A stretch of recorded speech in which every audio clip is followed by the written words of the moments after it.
Shout out to US ARC and all the US ARC members. If you don't know what US ARC is, do not be ashamed. Simply click on the third link in the description below. Go to usarc.org. See what it's all about. See how you could actually protect your own collection whenever a legislation might hit your backyard. You just never know. Things are changing constantly in the reptile hobby, and it's good to know when things are creeping up in your area. So shout out to Phil Goss, shout out to Vanessa, shout out to Jeremy, shout out to all the US ARC supporters and teammates out there. Cannot wait to see how much we fight this year to keep our animal rights. And if you're not a US ARC member, talk to your fellow keepers and just let them know what US ARC's all about, and they're here to protect our animal rights. Shout out to US ARC and all the US ARC supporters.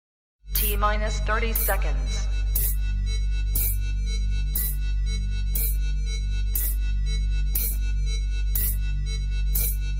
T-minus 20 seconds.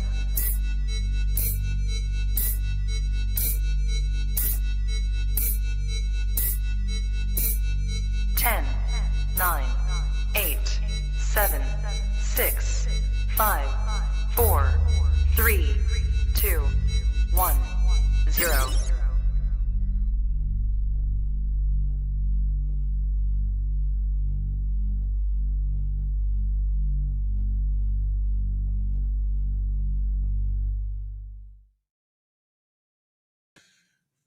Trap Talk Reptile Network, coolest reptile network in the world, episode 723.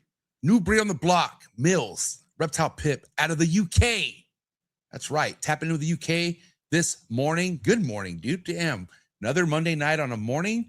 Wait, did I say that right? Another Monday, new breed on the block in the morning. That's what I meant to say. Man, listen, I'm coming off quite a weekend. Shout out to the Reptile Super Show. I just want to say, first and foremost, what a freaking time, man. The Reptile Super Show was the best show I've ever had. As far as like sales wise, dude, and even traffic wise, the amount of people I spoke to this weekend was the most I've ever experienced at a Reptile Super Show. Shout out to Rami. Shout out to anyone out there who went to the Reptile Super Show. What's crazy to me, a buddy Nick of mine who is a affiliate of Morph Market. I mean, his wife works for Morph Market. He posted something about, you know, the traffic and how packed the Reptile Super Show looked. And boy, were the comments just negative. I feel like some people out there just don't want there to be like a growth in the market. I don't know what it is, but it's crazy for me to see. At the end of the day, if you guys want to know what's really happening out there in the reptile world, go to a Reptile Super Show, 100%, or come vend one. Shout out to Emilio Villarino, my boy. You know, obviously Emilio's usually with me, but he was here all weekend. Just got under 10K in sales this past weekend. He had an amazing time, commuted all the way from Miami. So listen, dude, don't listen to any freaking little negative, like people who aren't even in the game. Okay. I'm telling you right now, fresh off the Reptile Super Show, it was a badass weekend. Okay. So again, dude, I had an amazing time. Shout out to Rami, one of this network's sponsors. I got to tell you right now, man, the Reptile Super Show is a place to go if you want to get excited to be a part of the reptile world. Just as a keeper, you know what I mean? Like if you're not even like thinking money, if you're not even thinking, let me make this a business, good, dude. Go to Reptile Super Show and see how many other fellow-minded people like yourself will enjoy, just love being a part of this hobby, man. And the Reptile Super Show is a place for that. And I'm looking forward to the next one. That'll be the LA Pet Fair. The biggest, that's even bigger in June. Okay. And I'm sorry, July, and July 11th and 12th, gonna also be going down in Pomona, the fairgrounds. I'll be there for sure. I won't be vending, but I will be there in attendance. I'll be there vlogging. I'll be there hanging out with Morph Market. I also want to say shout out to another sponsor, Morph Market Shipping. I was with Morph Market all weekend as well. And it was just an awesome time to see how many people were swarming the Morph Market booth all weekend. Yeah, shout out to Morph Market for putting out free merch. The free merch did not last whatsoever. But also, man, you had so many people just conversating with a lot of the Morph Market team members, asking questions, a lot of praises over the whole weekend. So Morph Market, man, you guys are doing it. I got to tell you right now, Morph Market is living up to the name. And shout out to Morph Market and the entire Morph Market team. So proud to be a part of Morph Market. And yeah, so many more things to come. Shout out to Darian for launching the new live feature on Morph Market's website as well. And yeah, man, a lot of big things coming from Morph Market. This is just only the beginning, guys. So you guys are in for a treat. Anyone out there who's been on that Morph Market bandwagon, guess what? You're going to be on it for a long, long time. And yeah, shout out to Morph Market. Shout out to the entire Morph Market platform. You know what I'm saying? Also, tonight's episode is brought to you by, can't keep saying tonight, it's the morning, right? But yeah, shout out to Jersey Guys Balls, man. If you're into Sunset Puzzle, Tornado, Monsoon, dude, you got to check out this amazing father and son duo. Seeing these guys grow in the game and to now call them one of my main sponsors. Not anyone could be a main sponsor, dude. I'm very picky of who becomes the main sponsor of this network. And dude, these guys, they're doing it right. You know, yeah, they put in a lot of work. They grind extra hard. It's probably why they became what they became. But dude, they're nowhere near where they want to be at. The growth is still there for these guys, and I would follow them right now. Jersey Guys Balls. Again, if you're really into the sunset stuff, puzzle, monsoon, tornado, dude, tap in right now with Brett and John over at Jersey Guys Balls. Appreciate the support. Also, tonight's episode is brought to you by RGI. This morning's Rare Genetic Inc. Shed tested should be turned in to the best doing it in the game, and that's Rare Genetic Inc. Shout out to Dr. Ben. And shout out to anyone out there who follows our YouTube channel, because that's where you can stay updated on all current events, new announcements. So head over to their YouTube channel, Rare Genetic Inc., subscribe, and also follow them on Instagram.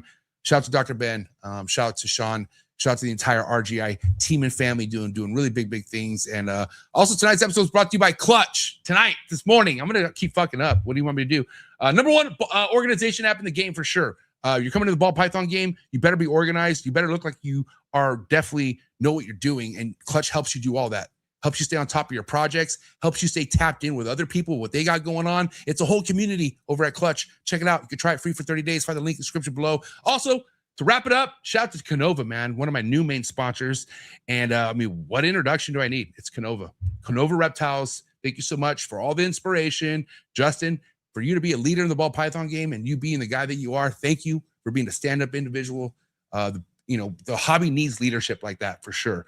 And Justin's all about that. He's all about inspiring. He's been inspiring me from the get-go, along with many other fellow keepers and breeders out there. So Justin Kabelka from Canova Reptiles, check him out. If you haven't already, I don't know what the hell you're doing. Holy shit. Check them out right now, Canova Reptiles. So, all right, guys, Millz, listen. Shout out to Millz. He hit me up. He's like, yo, MJ, because I think he saw me talking about Bambino. Bambino, I feel like, is definitely one of my most exciting new incomplete dominants that has hit the hobby. My boy Justin Ozark Mountain Morphs really put me on to Bambino. I saw his stuff in person, and I'm like, dude, yeah, if I could see it, then I want to be it. You know what I'm saying? Like, I invest in stuff I could visually see. Bambino is something I could visually see. And it hasn't even scratched the surface yet, right? Obviously, which is the most exciting part. But man, there's so many questions with Bambino. And what's cool is, like, we got this guy Millz from UK who discovered the Bambino gene, but it's just not all about Bambino tonight, which is crazy. There's a lot of stuff we're going to be talking about that this man has his hands on, and he's excited to share it with you guys. All right. So without further ado, let's get this morning, afternoon, nighttime, because somewhere around the world, wherever you're watching, it's one of those. You feel me? And it's Trap Talk. We are global. Shout out to anyone in the UK watching, but you guys are in for a treat. It is that time. Do what you gotta do to get your mind right, and do what you gotta do to stay hydrated for episode 723. Millz, Reptile Pit out of the UK. Let's go.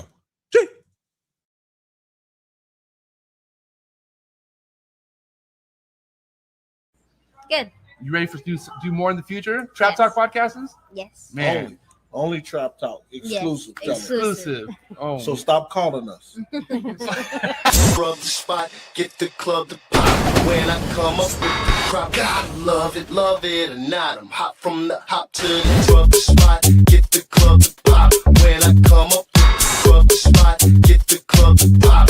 When I come up with the rub the spot, get the club to pop. When I come up with the rub the spot, get the club to pop. When I come up with everybody, we do it. Everybody, we do it.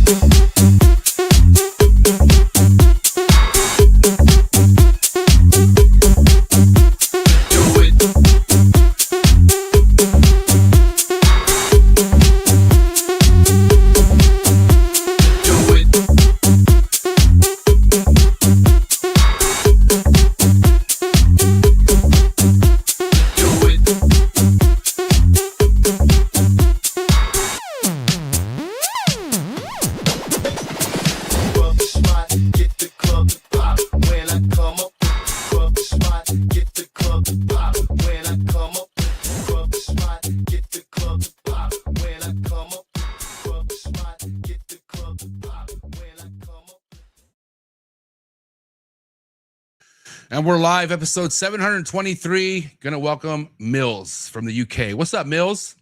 Hey, how you doing, MJ? You good? I'm great, bro. Listen, I love the UK, bro. I don't know what it is. Remember I told you we talked, like I used to have a UK series. Like I had a series, it was called Dabs and Coffee Sessions.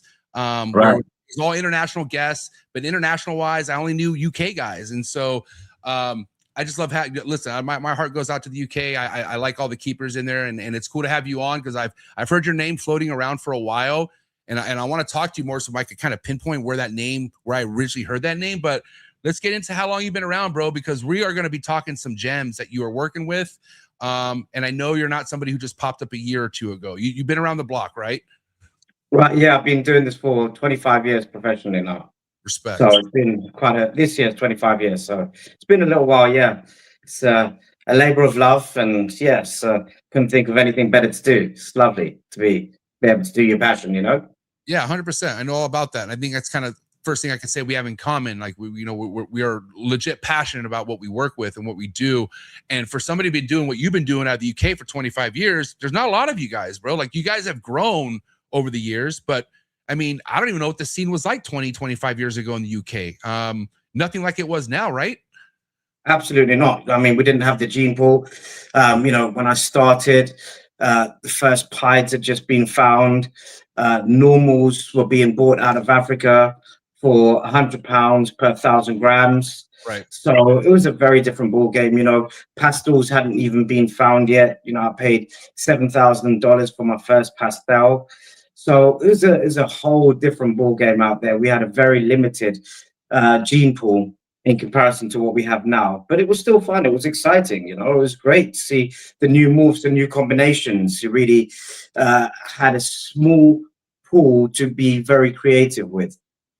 Were you more of a like mass producer, like type of like, were you ever part of that era? Because obviously like the more you could breed, the better at one point. Was that ever you? Like, did you ever get to the point of that, having that many snakes? I don't even know how many you currently have. We could get into that as well, but where are you at when it comes to the scale of how many snakes you produce and keep and all that on average throughout the last 25 years?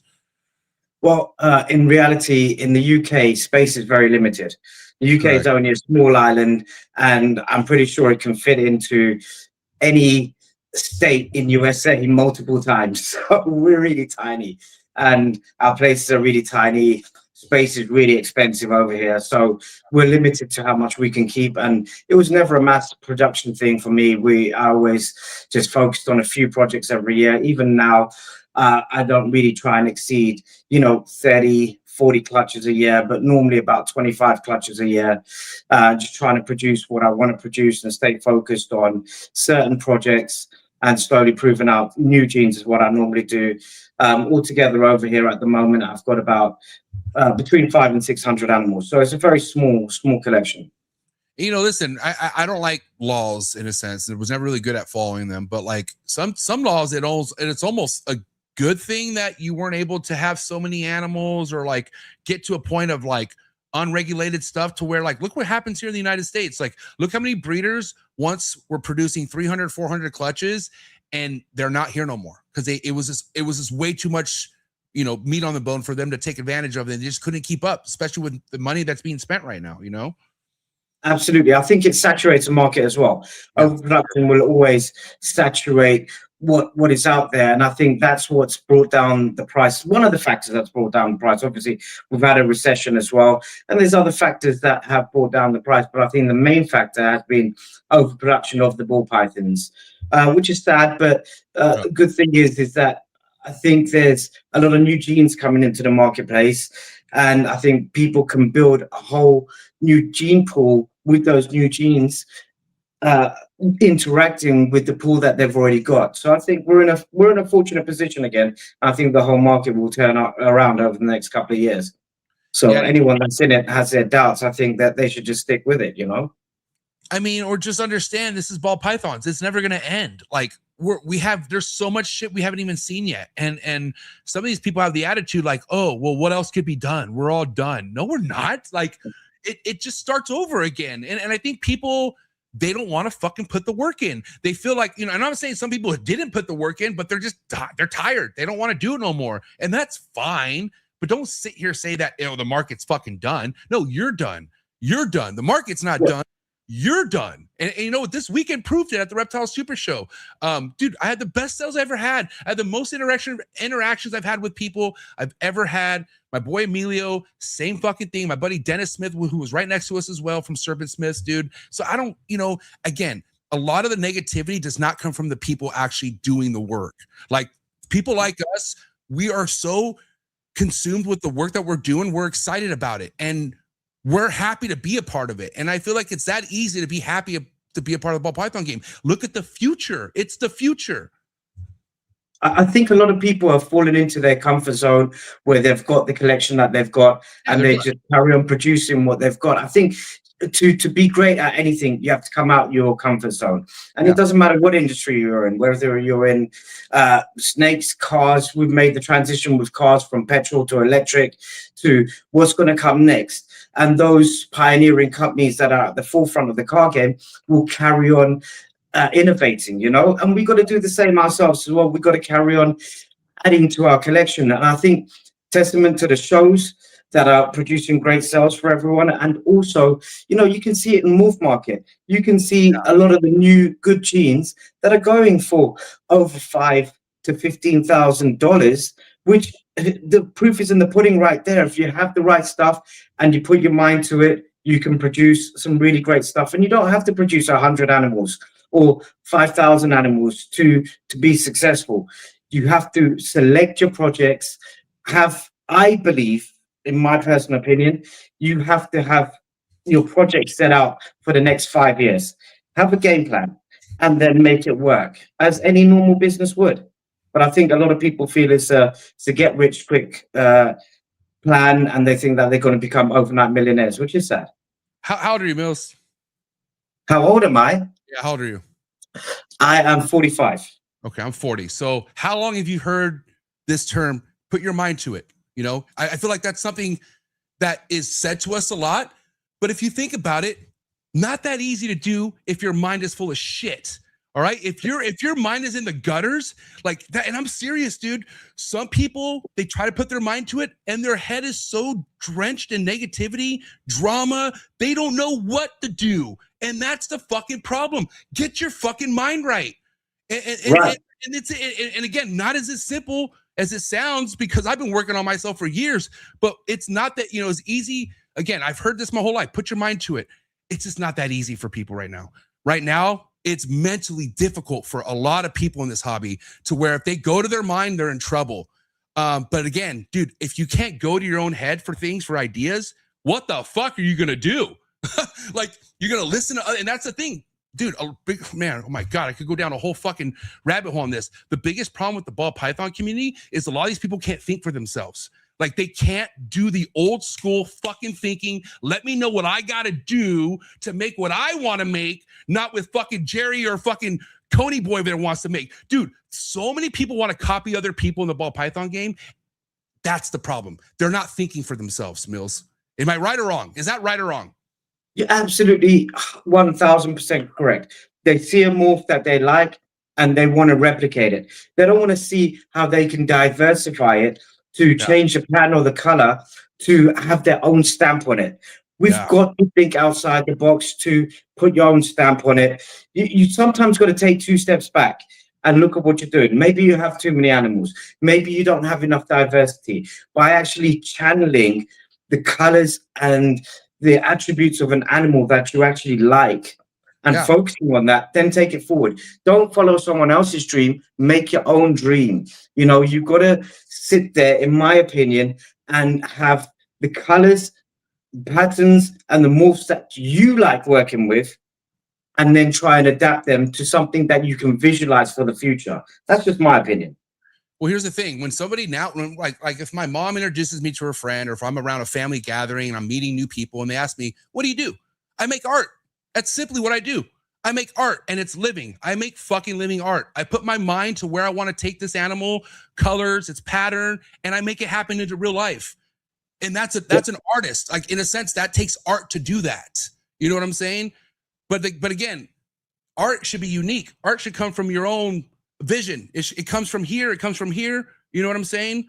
And that's all people need to do. Like, you know, again, I love all the customers I've had, you know, but one of the things I've gotten in the ball python department mainly is like, I sell them a snake and they ask me, well, what would you put to the snake?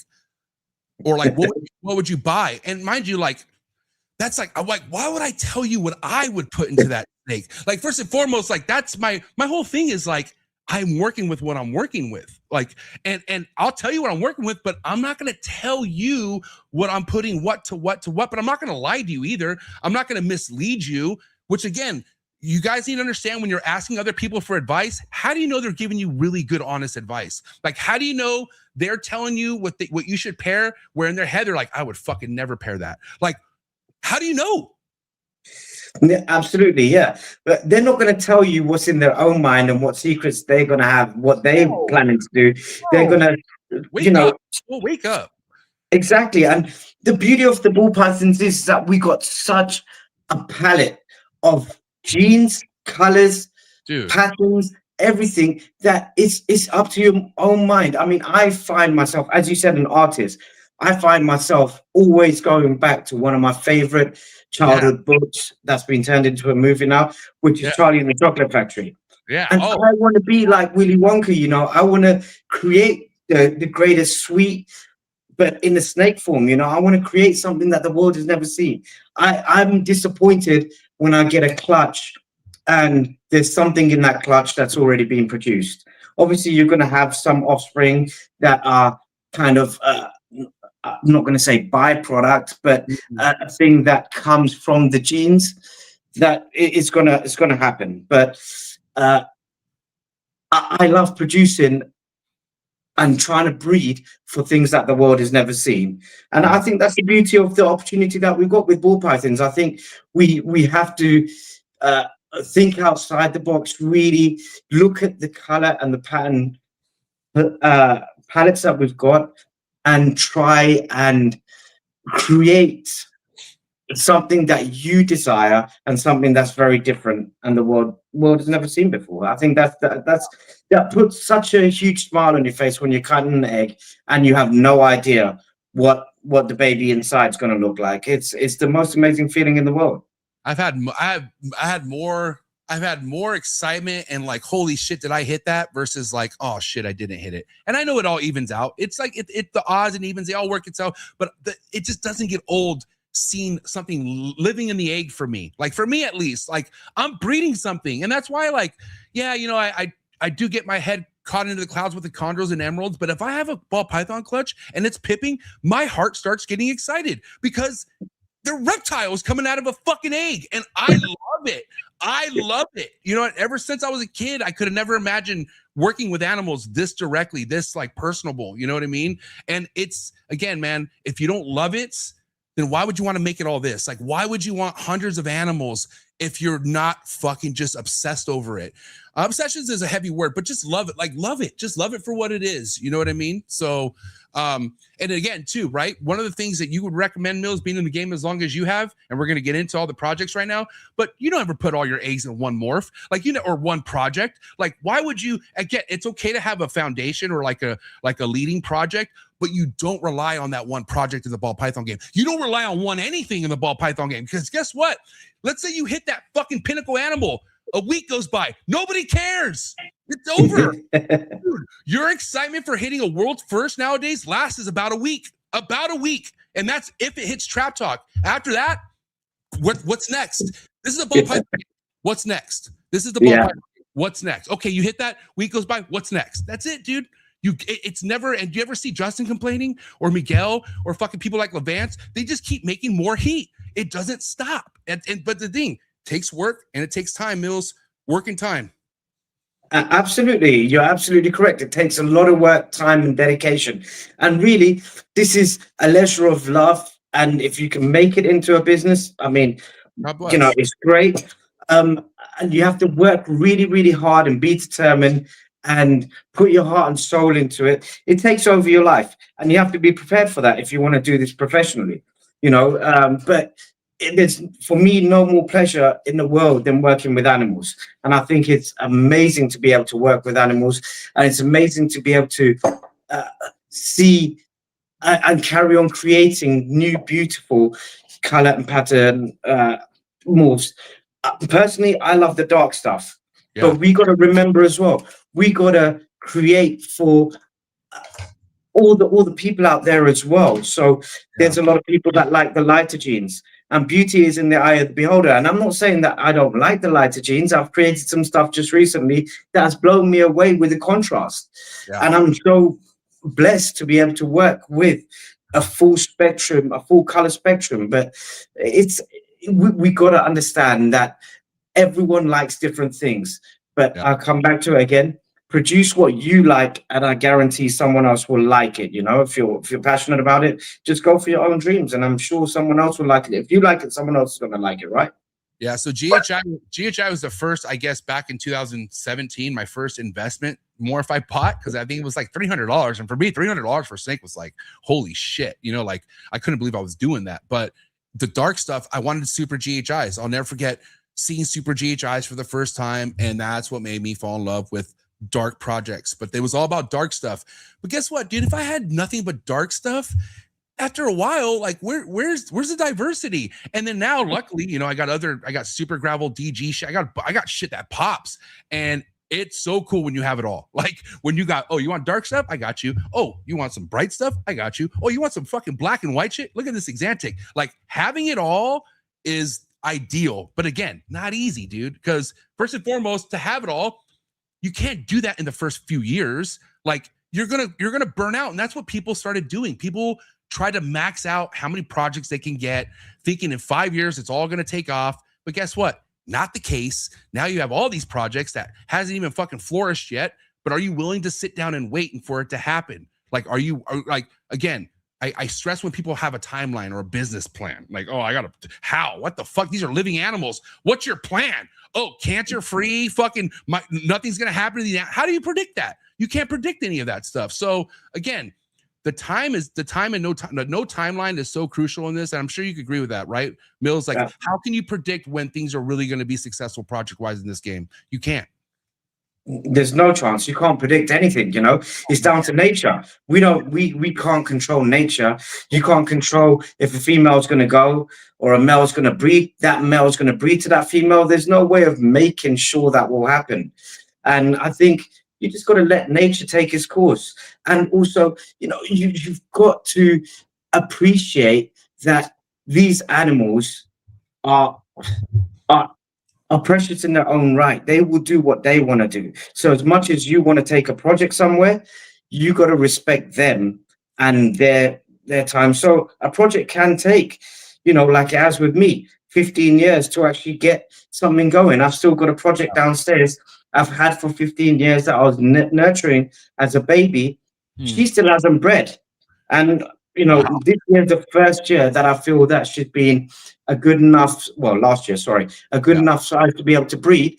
But she came in skin and bones from Africa. She was so tiny, and I had to hand feed her for 2 years.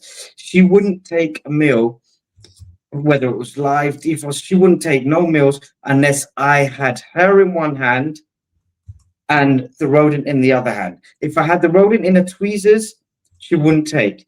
I had to have the rodent in one hand and gently put it towards her face, and that's the only way she'll take for 2 years.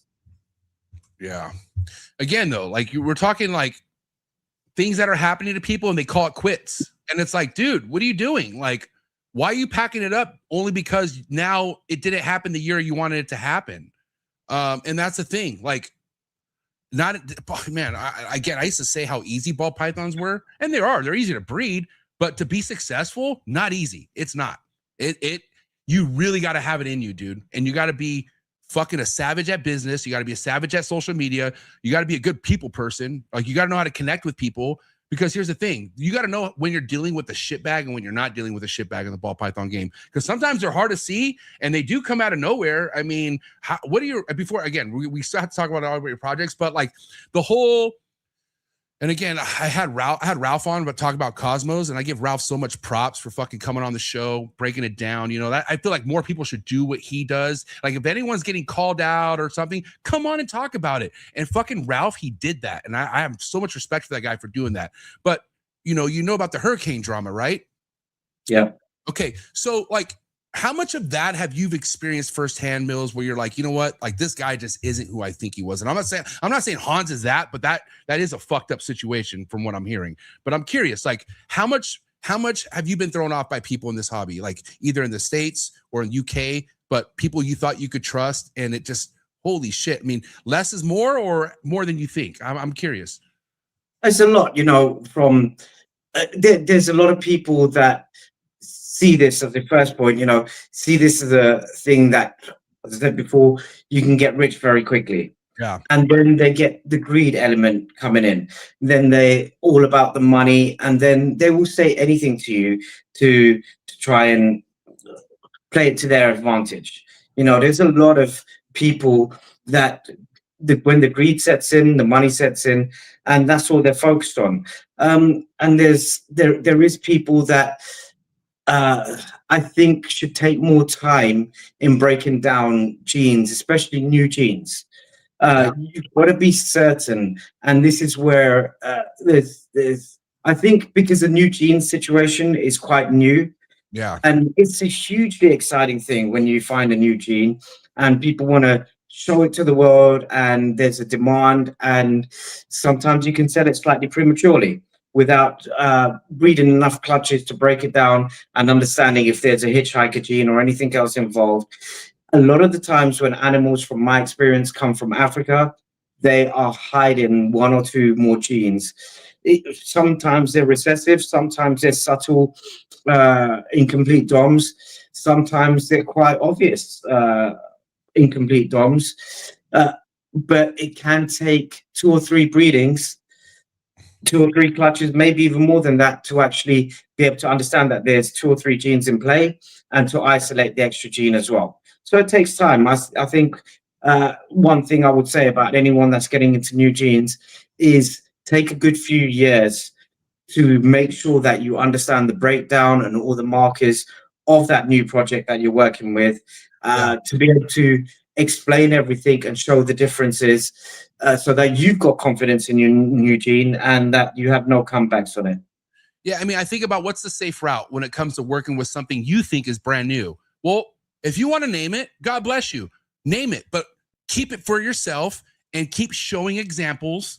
Get to the point of breeding, and then guess what? Breed it again, and then guess what? Breed it again, and then guess what? You have a resume behind this fucking morph that you could talk about. And also, I hope you're collecting sheds, right? If you really want to make sure you got something and you're not shed testing and it's been 3-4 years and you're selling this morph for $11,000, are you fucking kidding me? What a joke.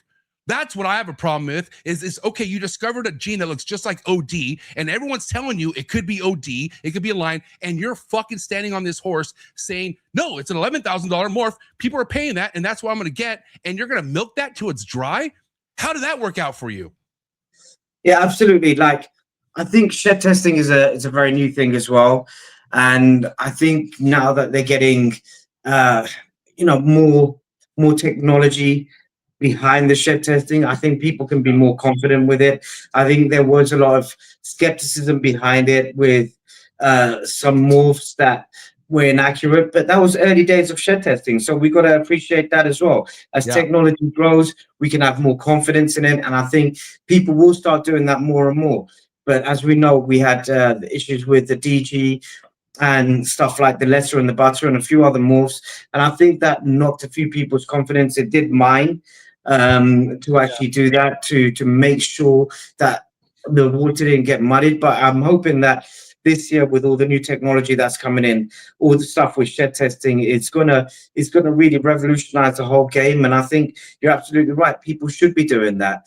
But I still do think that there's a little more advancements that need to go on with the shed testing. So it gives everyone confidence. But it helps you look stronger, right? Like if I tell you, hey, Millz, I got this new morph, I'm showing you pictures, and then I'm telling you I'm collecting as many sheds as possible. Hey, I'm trying my ass off to prove this off. That's all that shows, is that you're trying to prove this. But if you tell me I'm not doing shed testing, I'm good. Like, what? Like, how you gonna pull this off? So you know purposely, the longer you go without shed testing and the more you find out you can't shed test this, right, for whatever reason, How is this going to sustain? You know this. You know you're selling the price for this more because you could do it right now, and it's about to fucking be over until at that certain point where people start connecting the dots. Which people connect the dots. That's one thing I love about this hobby. People are connecting dots a lot quicker than they used to. Like this hobby was terrible of people getting taken advantage of. Like with hets. Like think about shed testing before. Think about hets before shed testing, right?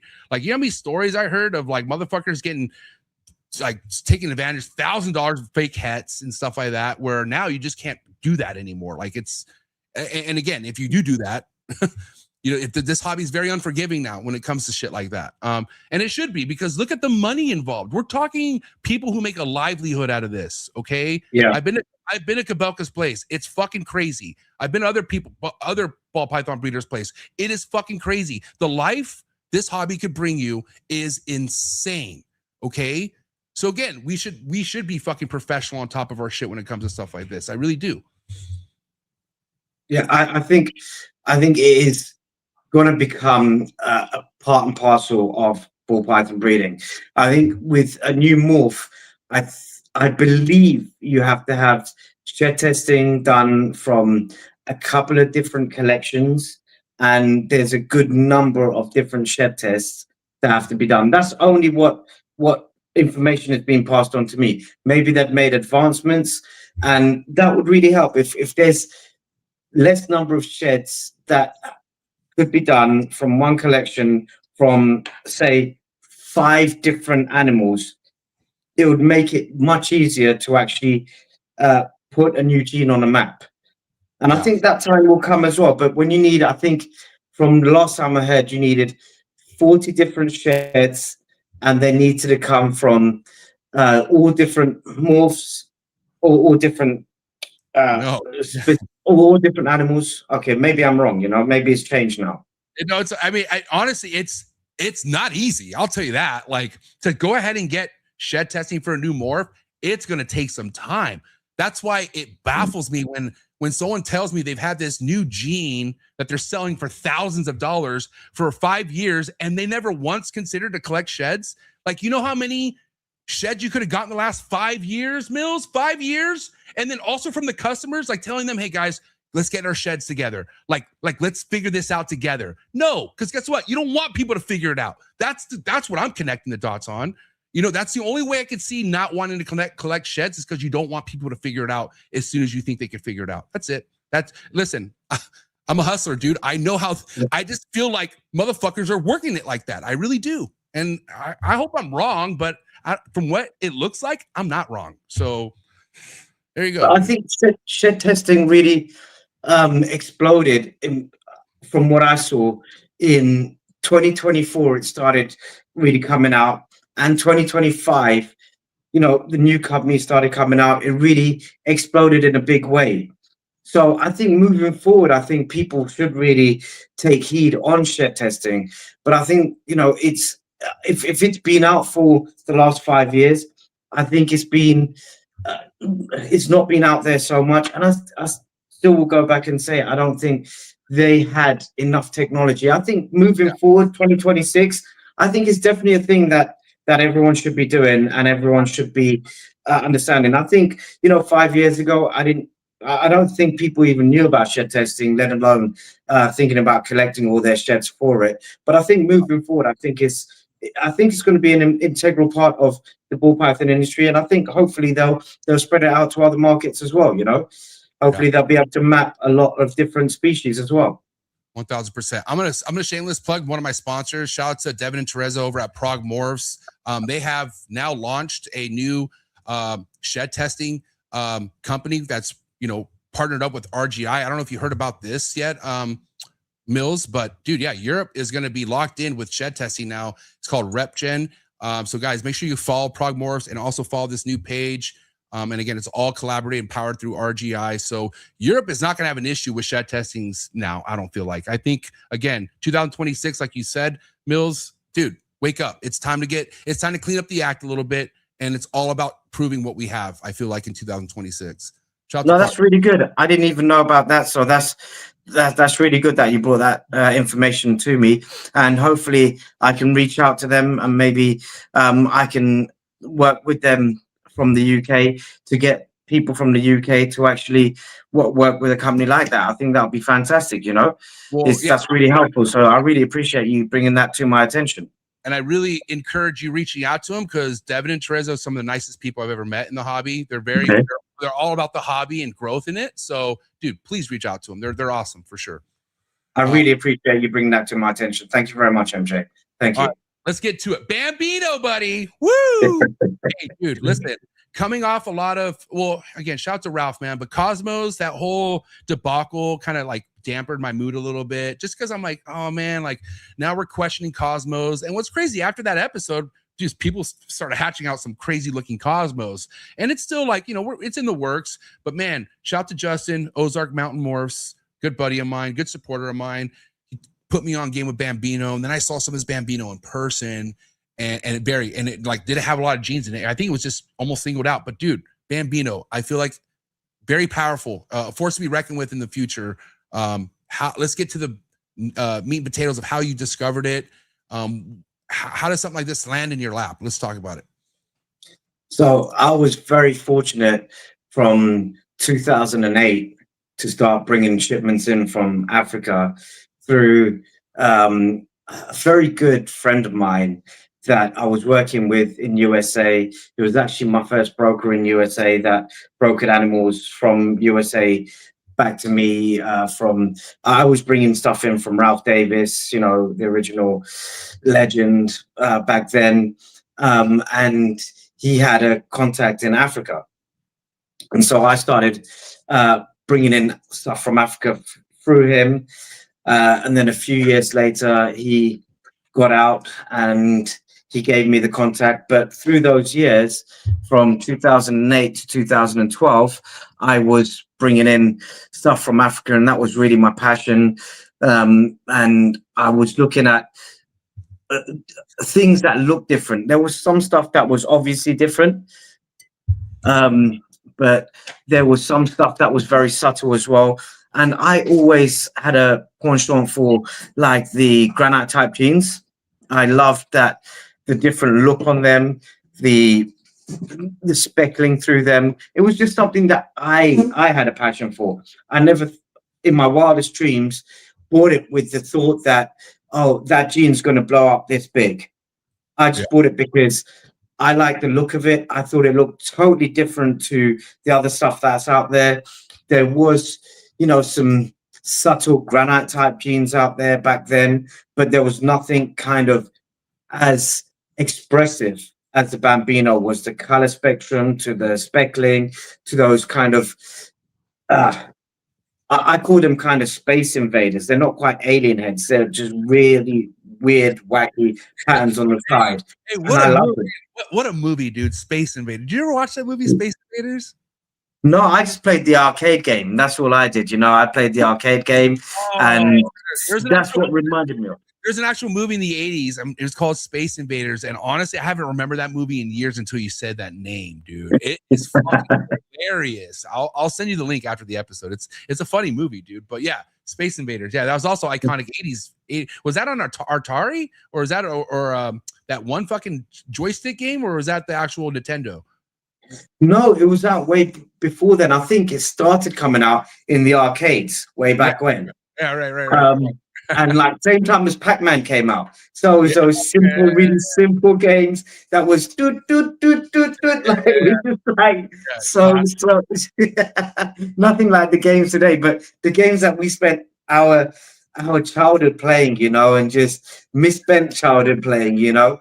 But they were fun, you know. Pac-Man, Space Invaders, those type of games kept us entertained for years, you know. Oh, 100%. So let's kind of get to you know, as far as like, I don't know, like I feel like some people are late to noticing that they have something special. Like at what point did you like get to the place where you can name it Bambino? Like, well, let's get to that. So it was just coined that name to begin with until I proved it out. That was just what I referred to it as. And then I bred successfully for the first time after about 8 years, 7-8 years. I bred the Bambino and got a successful clutch. I bred it to a purple passion yellow belly. Oh, wow. Okay. Purple passion. And so obviously allelic, so I would know what the base is. So I'd know everything was going to come out Phantom or Mojave, and then the yellow belly would be a bonus on top to see the reaction in there. But then when I actually saw the reaction with the Mojave and Phantom, that's the moment that I knew that, wow, this is something really special, really different. And I haven't seen anything in the world from all the genes that I've seen. I haven't seen anything in the world like that. And the ones with yellow belly on top were just absolutely impressive, you know. And then my challenge after that was to find if there was any other hitchhiker type gene on top. But that was the first step that I knew I had proven out this gene. I knew it was genetic. I knew it was making enough disturbance and disrupting the strong Mojave and Phantom alien heads to be able to be really excited about this gene. Okay, and so you said 6 years it took you to get the clutch that gave you the whole like, oh shit, we're going something here. You said about 6 years. It was between 7 and 8 years from when it was a baby to when it had its first clutch, because it reached being an adult after being an adult and being a good enough weight. It was producing sperm after the first 2.5 years, but being an adult and actually, well, I didn't even check it for sperm. It was probably producing sperm a bit more before that, but to a size where I was happy with. After about 3 years, I was putting it to girls, and he was not interested. Just nothing, no clutches, hardly any locks. He had a couple of locks. I got really excited when I saw a lock with a big coral glow girl of mine, and I backed her up, and she produced a clutch from the other sire. And there was a number of clutches. So typically I won't breed a new African male to multiple females. I will only really go in the first season, especially back then, to just one girl, 1 or 2 girls. And that's all I'll go, because I don't want a massive of clutch if it's not a proven gene, and if it's just something subtle that I'd have to hold back and keep and trying to figure it out, because even some of the subtle genes can produce amazing supers and amazing combos. So there's nothing against some of the subtle stuff. Some of the subtle stuff has produced some of the most wonderful animals. I mean, even if we just talk about yellow belly, you would see that as normally a subtle gene, but look at what it produces, ivories. So nothing against subtle stuff, but it's just when you've got the magnitude of African stuff that I'm working with, I don't have the space to produce 10 clutches of one thing. And that's been a real saving grace really for me. Yeah. If I did do it in that way, then I'll be over flooded, then I'll have to oversupply the market and the prices drop really quickly. And I think the saving sanctuary for me has been really producing small numbers of clutches, and in the first few years keeping back what I wanted to keep back, holding most of the things back, pretty much everything back, and then releasing things very slowly. So Justin from Ozark was the first person that whole year in 2024 to have a Bambino. There was no one else. I just wanted to release that pair, and that's all I released, and that was it. You know, listen, I've known Justin for, you know, at least 3-4 years now. And, you know, I knew he was up and coming. And again, man, I do this to anybody. If you tell me you got something new or one of a kind, I'm like, man, God bless. Like I'm rooting for you, buddy. And because I was, you know, you're never too sure. Like you always hear this from everywhere. Like, oh, I got something new. I got this, I got that. And so I think a year or two went by, and then he started posting some stuff, and I was like, holy shit. Or like a year went by. But basically all it took was some little time and him showing the work, and then him going to shows and people seeing it for it to turn into what it's turning into. And Bambino is nowhere near on the cusp that it's about to blow up to. I think it's gonna get a lot bigger, but people are starting to pay attention to it. You know what I'm saying? And again, I think Justin's playing it out the exact way it needs to be played out. Like, let it prove itself. Just keep showing examples of it. You know, hop on podcasts where you can. Keep talking about it, and let the fucking people be the voters. Let us be the one to be like, you got something. You know what I'm saying?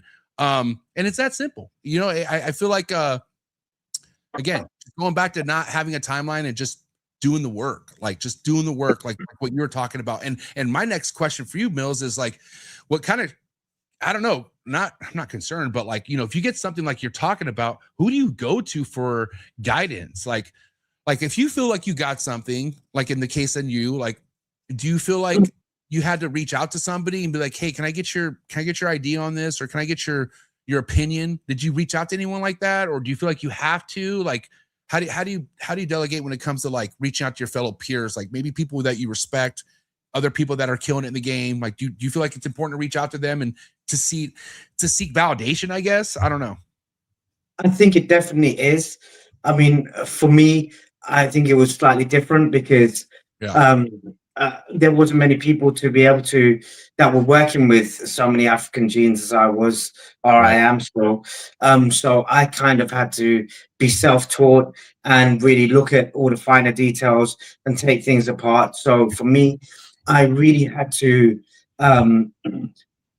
study every single animal that I produced and every single new gene that I produced, because not just a Bambino, I produced a lot more. But I really had to take the bones of it. And sometimes I had to go back to simplify some things because there may have been a gene that I put in that I attached that has stuck to the breeding. So I had to take it back, or there might have been a hitchhiker gene. So it takes an eye and it takes a lot of hard work. But now there's a lot of people that are messing with the African stuff that come to me, and I really appreciate it.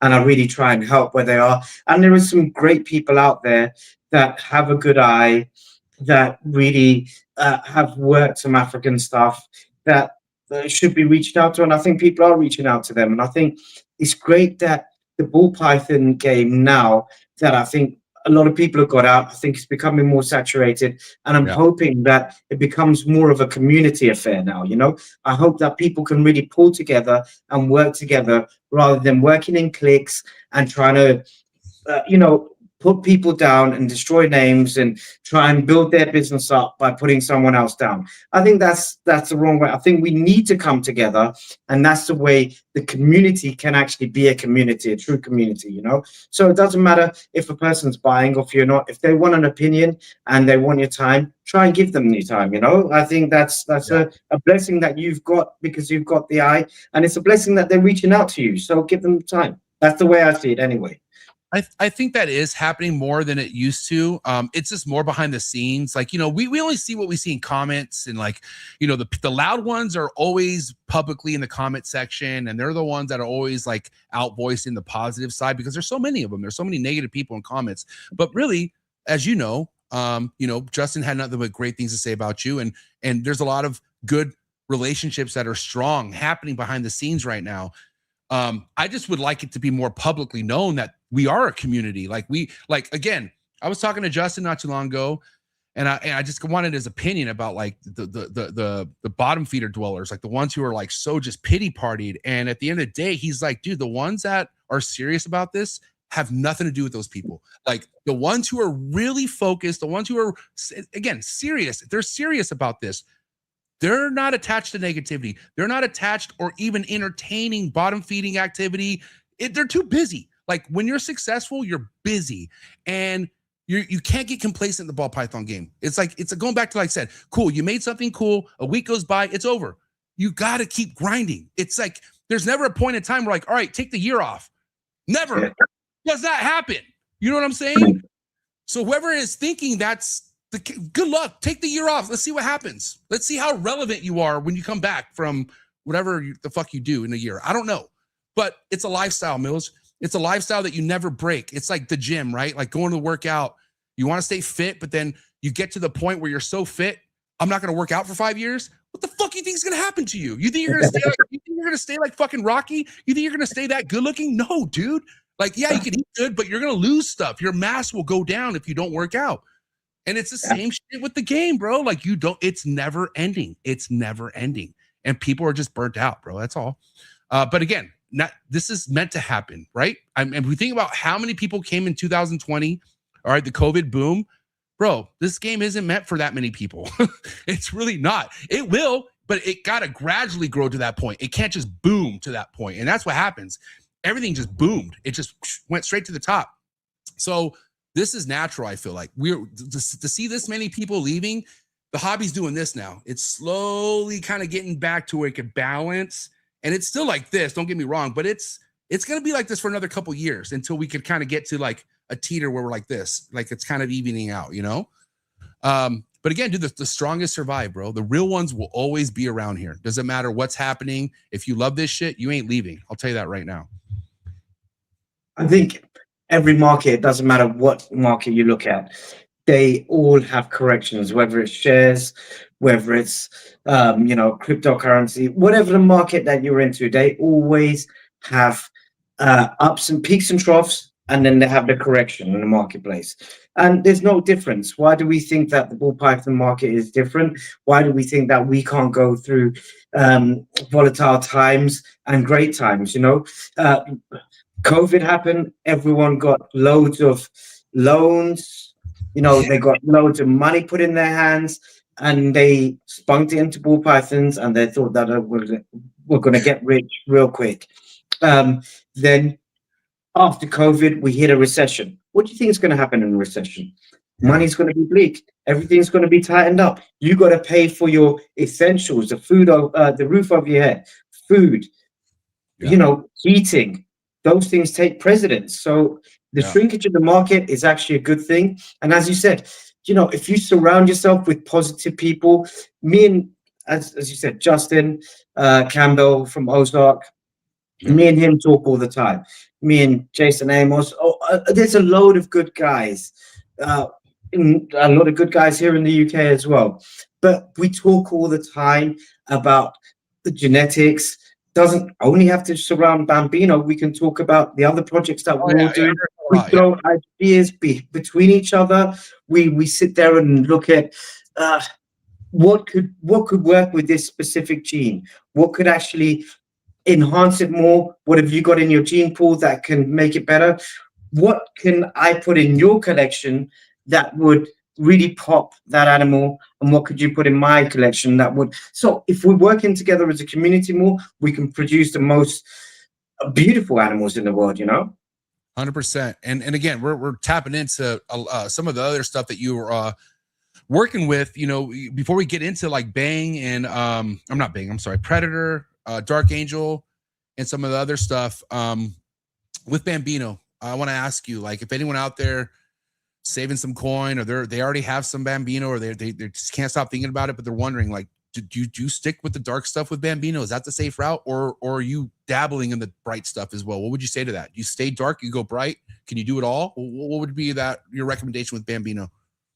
I will surprise you, albeit I love the dark stuff. I love producing the high contrast stuff as well. So I've got some real high contrast stuff as well. Really, really orange Bambinos.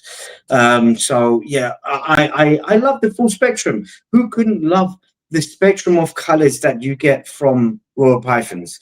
Who couldn't love from the dark blacks to the deep oranges to the white and blacks and like everything in between? You know, how can you not love every color on the spectrum? Because each of those morphs will have different patterns and colors that will you know, send you an awe of what they can do. And I love producing everything. So I will show you a spectrum of if we've got time, you know, from you know, darker stuff to lighter stuff to orange stuff to the full spectrum. The Bambino is one thing I can say with the Bambino is that when you put it to a lighter gene, as it ages, it will really enhance those lighter colors. If you put it to a dark gene, it will get really a lot darker.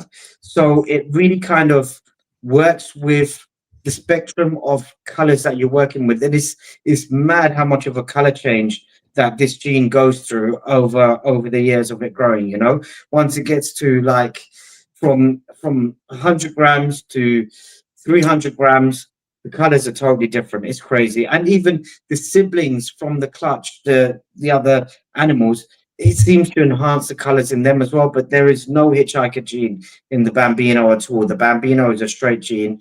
I did produce a clutch that I didn't expect. Had a hitchhiker, which was a fire clown, that I produced a Bambino with another granite type gene in it, and blew me away, which has prodded me on to do more of that. I didn't do that so much before, but now I will be doing more of that after seeing those results.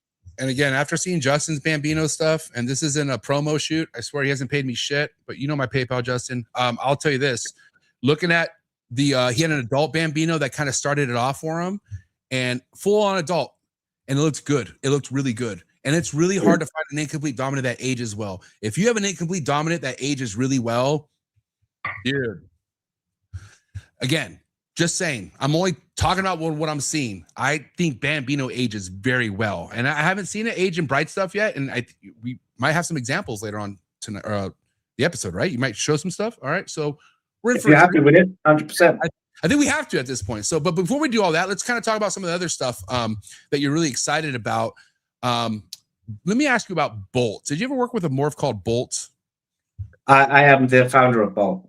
Let's talk about Bolt. What's going on with Bolt? Somebody asked if it's even still being worked with. I forgot. Somebody also might have thought like there was maybe a discrepancy with Bolt. I don't really know. I'll hear it from you. You're the guy. You're the founder. So let's talk about Bolt real quick before we get into Predator and the Dark Angel. Sure. Well, so the Bolt I found in Africa at the same time as the Bambino, funnily enough, and he was slightly bigger. My guy, because I work with someone personally out in Africa, and just so you know, I do all my own shipments, whether Africa or shipping out to US or shipping out to Asia. I have been handling that all myself from 2000, for 25 years, you know, from 2001. So my guy out in Africa, he found this, and it had a very spider-esque look to it. It was much lighter in color. The head stamp was different. The pattern was slightly different. But I said to him, please, do me a favor. Hold the animal in your hand and move it around. I wanted to see if there was a head wobble with the animal, because I could already see the color difference, and I could already see the head stamp difference. And then I asked him to see the belly and all the other things that I checked for. And I went ahead and rolled the dice and brought the animal in. So, albeit it has a spider-esque look to it, every single bolt that I produced has not got any head wobble. It's got a slightly different pattern on it. It's definitely a different color complex to the spider. And obviously there's a load of controversy that came out to say that it's the same as spider. And it did have a hitchhiker gene to it as well, which I managed to separate. And just for the record, I haven't sold any. I am still working on that gene. I am not ready to let any go. You know, I have some answers to relinquish. I have proved out one thing. The bolt is genetic. All the bolts from 3 generations of bolts, multiple clutches are produced. None have head wobble at all. Not one. I have done the breedings to bolt to spider and got the results that it is probably on the, well, it's definitely on the same allele, because bolt to spider doesn't work. You know, they will create not straight white animals like spider to spider. They will have white with color and pattern on them. But they will die, whether in the egg or I've had one live for, I think it was about a month and a half. I had one live for 3 months, but it did die in the end. And then I did bolt to bolt as well. Got spiders and bolts, and I think there was 5 eggs out of a 10 egg clutch that all went off before they hatched. So that was conclusive as well. So the super doesn't work either. Champagne, it doesn't work. So I've got conclusive answers that it's on that complex. But the greatest thing is it looks similar, but it has no head wobble. You know, there's so many animals. The spot nose is one of the nicest and most powerful color and pattern mutations that there is out there. It's still on the spider complex. It's great. and it does great things. And the bolt is in the same way, the same thing. You know, it's on that complex, but it's not got any deformities at all. And I've produced some combinations that are fantastic. But the greatest thing is, what was the morph back in the day that brought so many people into the ball python game? Whether you were going into a pet shop or whether you were buying animals, what was the one morph that got everyone in to the ball python game and was game changing as a pattern mutation back 15, 20 years ago? Pied or spider? Spider. Yeah. Spider. Back when spiders were, I know a friend of mine paid £20,000 for what he thought was a super spider. Back, you know, that was back, I would say somewhere around 16 years ago. He paid £20,000 for what he thought was a super spider, and he was excited about it. Yeah. And people were excited about spiders until I think a guy made a post on a video and saying that no one should have spider with deformities and stuff. And I get it, you know, the deformities with spiders is bad, but imagine being able to produce a bumblebee or a spider clown looking animal without no issues at all. Eats fine, no head wobble, no inner ear problem, no nothing. Imagine that. How would that change and revolutionize the game? Would it not? It wouldn't. I mean, it would, because again, spider was something where if it wasn't for the neurological or the fucking, you know, the corkscrew thing, dude, spider would be so powerful. We even see people every now and again post an animal which you could tell there's some sort of spider complex in there, and it looks crazy. But guess what? Too spidery for me. I'm good. It's just because of the name behind it. And I don't think we should stop seeking maybe another better version of spider. It's possible, but at the end of the day, how much money did you make off Bolt again? How much? I haven't sold one. There you go. I'm not prepared. I'm not prepared to sell one at the moment until I relinquish a couple more questions. I'm not going to put a gene out there in the marketplace but I have got demand for Bolt. I could sell a Bolt tomorrow if I wanted to. In fact, I can sell a Bolt right now if I wanted to, but I'm holding back because I want to make sure I have the answers held. Don't get me wrong. If a partner of mine in the Bambino business has shown interest, then I'm talking to them. But they understand the whole situation behind it. I'm still working on it. To the public, it's not available. It's simple as that. You can sit there and offer me 50 grand now, and it's not available to the public. Simple as that. Until I answer my questions. That's the way I do business. Sorry if it's not right for people, but I need to answer my questions first to be a proper guy with a clean conscience, knowing what I'm selling to people. You know. I'm just gonna say sorry for the people who come to this fucking show to watch drama, because if you were collecting a lot of money, let's say you fucking, you know, you were scrambling this situation here, dude, we would have a different type of fucking conversation right now. Because again, why make so much money that has so much proven that needs to happen still? Like, the waters are muddy. The waters are really muddy. So why make a profit in a muddy situation? And you did not do that. So I say, Millz, good on you, buddy. Good on you. And the beauty of it is, you know, I had to do those experiments. I want to do a couple more, not to prove the head wobble or anything else, to see the reaction with other things, to prove that I just want to answer questions in my own head, you know.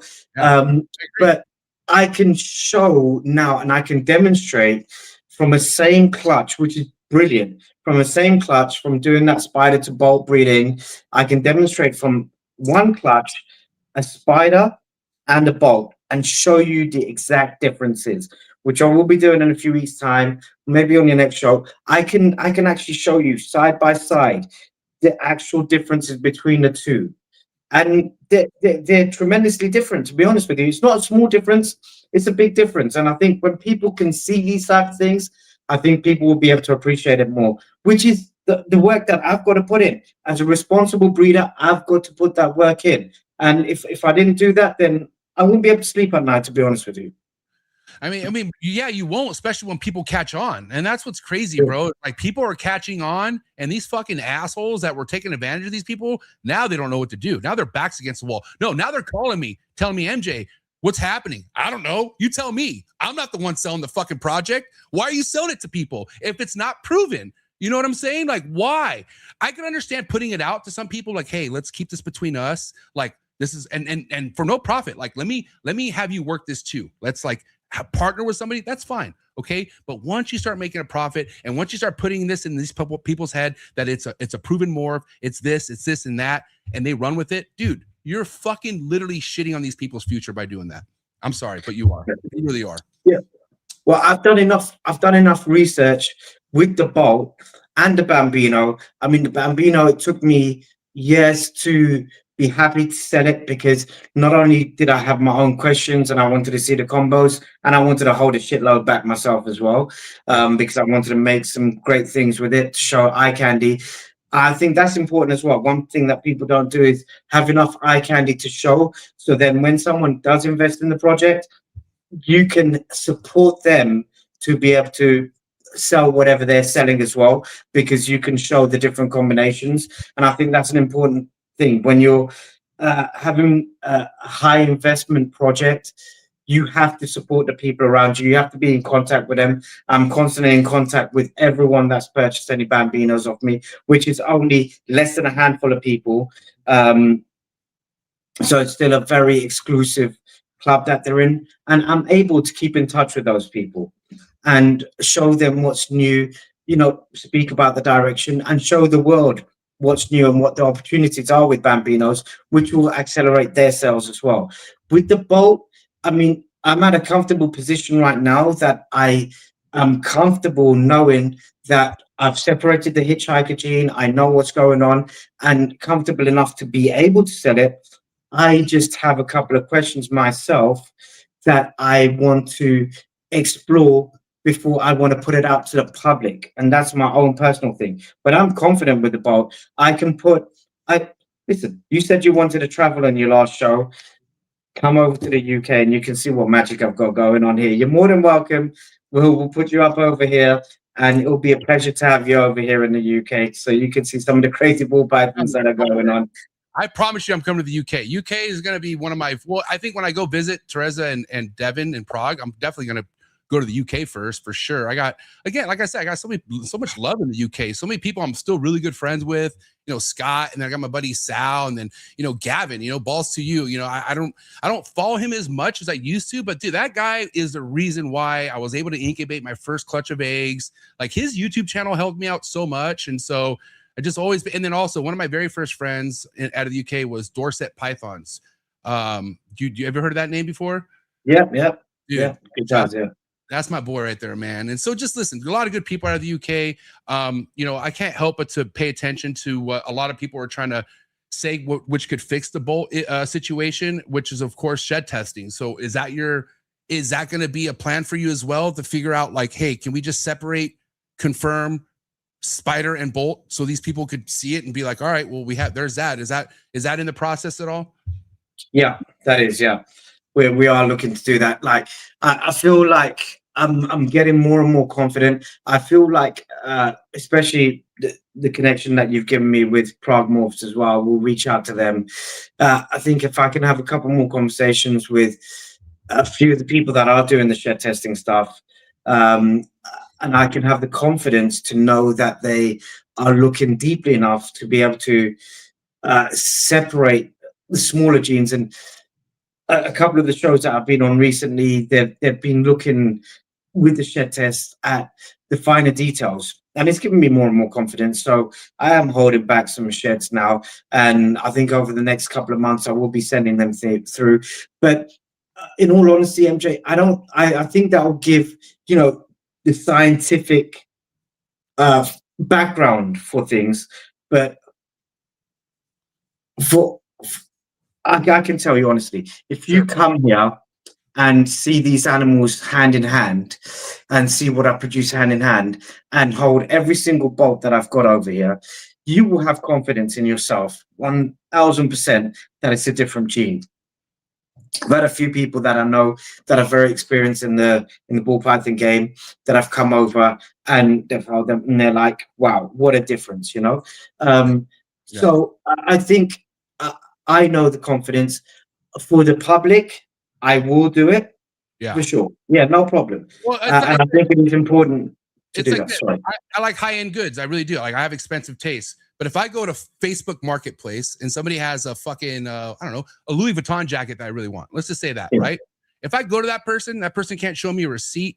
They can't show me like what Louis gives you when you buy a jacket. If those things aren't with that jacket, I'm not going to believe it's a real jacket. Even though I'm looking at it and I'm like, you know, I could spot fake shit from a mile away. But even though I could see it and it looks real, it says made in Paris, everything looks great, but there's no receipt, there's no paper trail, dude, it's not going to go anywhere. Even if you're like, again, if I'm in your collection, Millz, and I'm staring at it and I'm like, dude, this looks completely different. I see it, but shed testing doesn't show that. I don't know what to say, dude. It's not going to have legs. It's not. Like, you will have people. You would have people like your friends, colleagues who come and see it. But what about us? What about the ones who could invest? You got to make sure they got receipts, dude. Receipts is everything in this hobby now. I think it's a good point that you make, and I think it's very fair. And I will do it. And the beauty of it is that they've already done the test for Spider. So it's not going to be hard to map it against it to show that it is something different. It gave me a lot of confidence with them being able to map. I had a show with the Maasai the other day, and it broke a lot down for me. It really helped with understanding that they have tested other genes against the ultramel to prove certain things out. And I proved it out myself that my Maasai gene is compatible with ultramel. And understanding that and looking into the shed testing a bit more has helped. And having this conversation, I think this is the beauty of it. Having these type of conversations, hearing what your thoughts are, you know, all these type of things drive me as well to stop being in the Stone Age and come into the future as well, you know. So yeah, it's something that I got to do, and I will. And I really appreciate the advice that you've had, and you know, the conversation that I had with Jared at the Genetic Canvas last week. He was talking about another gene that is compatible with ultramel as well as my Maasai, and they said that they were able to map that out with only a few sheds. Right. And they're only requesting a few sheds from the Maasai from me to be able to map that out as well. And I'm sure they'll be able to do the same with Spider, which is nice, you know. And I think I can do that, and I can do that very soon, and I'll be able to ship some out to US very soon, because I'm making a shipment of royals to US at the end of this month, beginning of next month. So I'll send some shed tests out with that as well. At the end of the day, dude, it's gonna, you know, you got some non-believers in the chats. I could tell from your area that, you know, they're pressing you about shedding. So do it and shut these people up. It's that simple. It's that simple, dude. And then again, let me ask you this: if it does test to be the same as Spider, what's the next move? What do you do next? Well, I mean, I know enough. Like, I can see. I would wait for them to see what they say, if they've got better technology. Because what happened when stuff happened with the DG and the Butterlessa situation, they did more tests and they looked at it differently, you know. There's a lot of things that they still got to do on their side as well. So I'm not sitting there and knocking the shed testing. I will do it. I will see what's going on. I know, and I'm confident enough to know the differences between the two. So you know, we'll see what the shed testing comes back with. If it comes back with something negative, I'll get some more sheds and we'll send them again. I'll send them to multiple companies and see what the results are. So let's be as pedantic as we can to see what the most accurate results that we can get back. You know, why not? And somebody in your position, dude, when transparency is on your side, when you're so transparent, you're in the best position ever, because you're proving to people you have nothing to hide. Again, giving props to Ralph for coming on the show. Like, it would have been different if he would have canceled, or if he would have said, "Nah, I'm not going on." Well, what are you fucking not coming on for? If you have nothing to hide, you have nothing to hide. So once you put that fucking out there to these people, like, I have nothing to fucking hide, I will tell you everything. That's the best power you could have when you're working with Dinker projects like yourself. Like, that's it. Don't be shady. Don't hide shit. I mean, why would you have anything to hide? At the end of the day, this I know a couple reasons. I mean, not why you would, but why people here hide. I mean, dude, fuck yeah. I mean, it's greed. It's fucking greed. It's because people thought they had something, they didn't. And now they're like, what do I do now? Hit up all these people and refund their money? No, because you ain't got their money to refund. You're fucked. It's a bad position. That's why you shouldn't ever get yourself to that point. Like, you know what I mean? And again, if you were somebody who were selling bolts left and right and promising this shit, dude, oof, this would be a dicey situation for sure. Absolutely. I think, you know, if we understand genetics to the full capacity, each animal can hold, as humans do as well, they can hold thousands of genes, right? So that's why you get discrepancies even in a clutch, like something that can look way wilder than another. And it's the same gene. It just has much more expression than another, right? So this is why the community should come together and discuss things more. We should discuss as much as we can and throw our ideas, throw our findings back and forth to actually process them. And I think genetic testing is a fantastic thing. I'm not knocking it at all. I think it's a fantastic thing, and I will be doing more of it. I will be looking into more of it. I will be speaking to the people. And as I said, I really appreciate you bringing PRAGUE Morphs to my attention, because that's just across the pond. And I do also ship to America, so I can ship out my shed test to America as well. So I think it is important, and it just takes that guessing away with a lot of the morphs, and it helps people build confidence. So it's great. So I will be doing more of it. I just felt like previously, especially last year, it knocked my confidence with some things that happened. Yeah. But I think my confidence is growing now again, especially after seeing what results stuff happened with the Ultramel stuff, you know? I mean, again, it's science. Science isn't 100% right, but if we could get close to fucking it being right, which we know, like, shed testing is pretty fucking accurate. And again, if there is a discrepancy, you shed test it again. That's what you do. And it's nobody's saying it's an easy process. Shed testing, it's a pain in the ass. It's a whole chore. Like, I understand, but it's something that you have to do nowadays. Like, if it comes to making sure customers are taken care of, investors, whatever, dude, it's like I said, it's the receipt to your project. You know what I mean? Regardless of how you feel of like, oh, there was that DG. No, dude, it's still proven to fucking be accurate. You know what I'm saying? Yeah. And you just work towards it. And that's it. I mean, that's the only way. Only that, because, and guess what? If you don't want to take my advice, if you think you could do this without shed testing, please let me know how that works out. I want to know how that works out for sure. Prove me wrong in 5 years. I want to see it.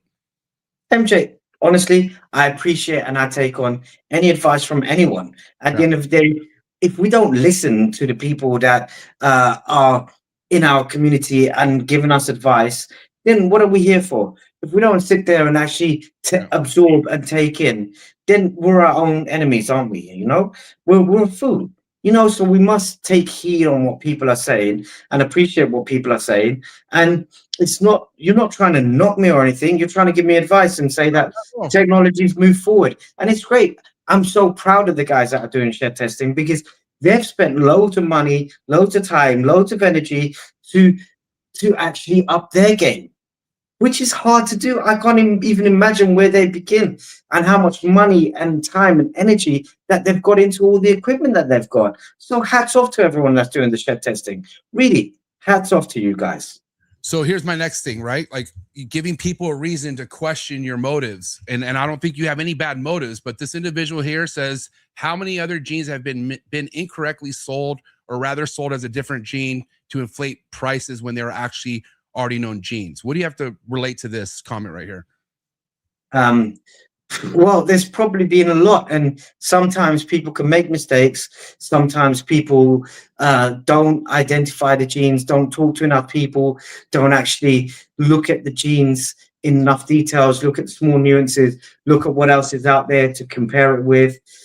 You've got to have those conversations, and I'm lucky enough that I've got a good community around me, and people come reach out to me and ask me about their genes and say if it's similar to this and that.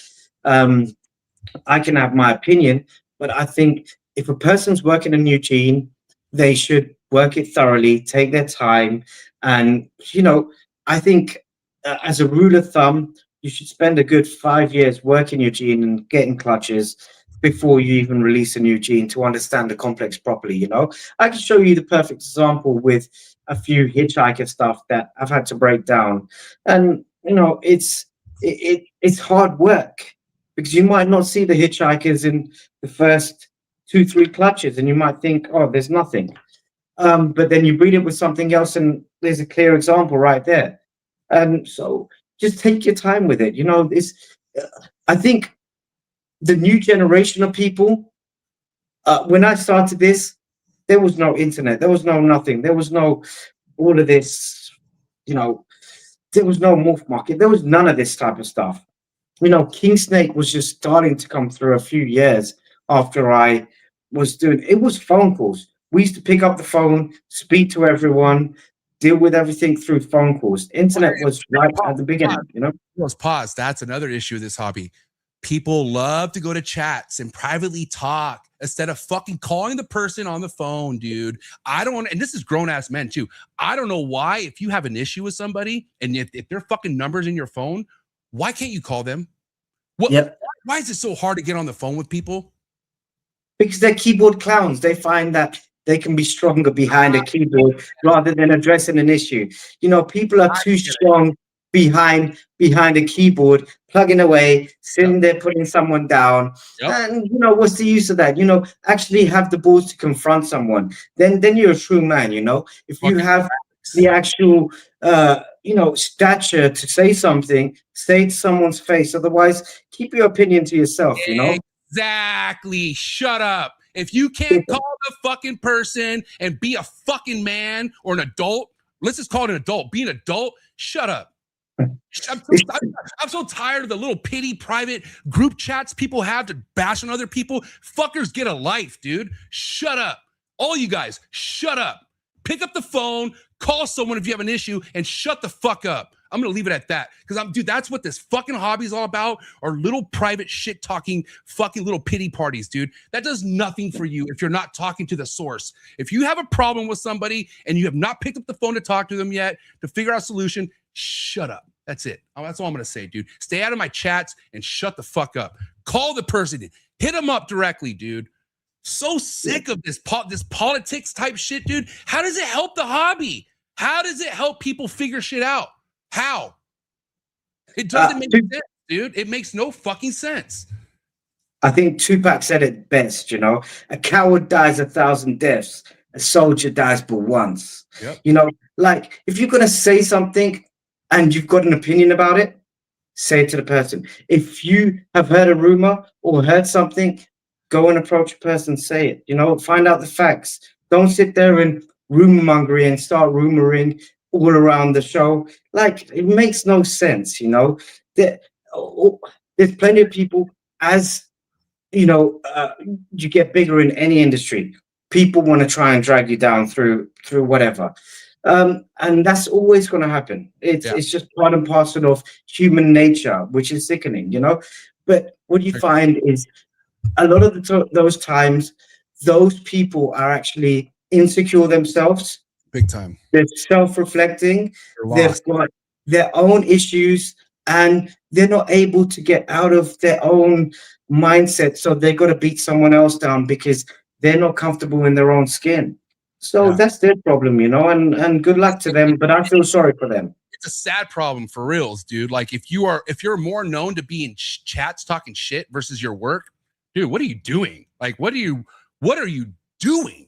Like, people know you for how outspoken you are versus your work. It shouldn't be like that. You should have a bunch of work under your belt, and then you're speaking on your opinion on shit, and that will have a lot of substance behind it. But when you're just fucking spewing out hate, spewing out, look what he's doing, look what they're doing, man, fucking peanut gallery people, dude. Shut up. Just shut up, dude. And again, I've been doing this for 6 years now, Millz, this podcast, like I talked to you about, right? You know how many people I've seen in the chats that were watching this wait for the episode to be over, and then they come and tell me all this stuff about the guest. Why not just say it here, dude? What are you scared about? Why do you want to?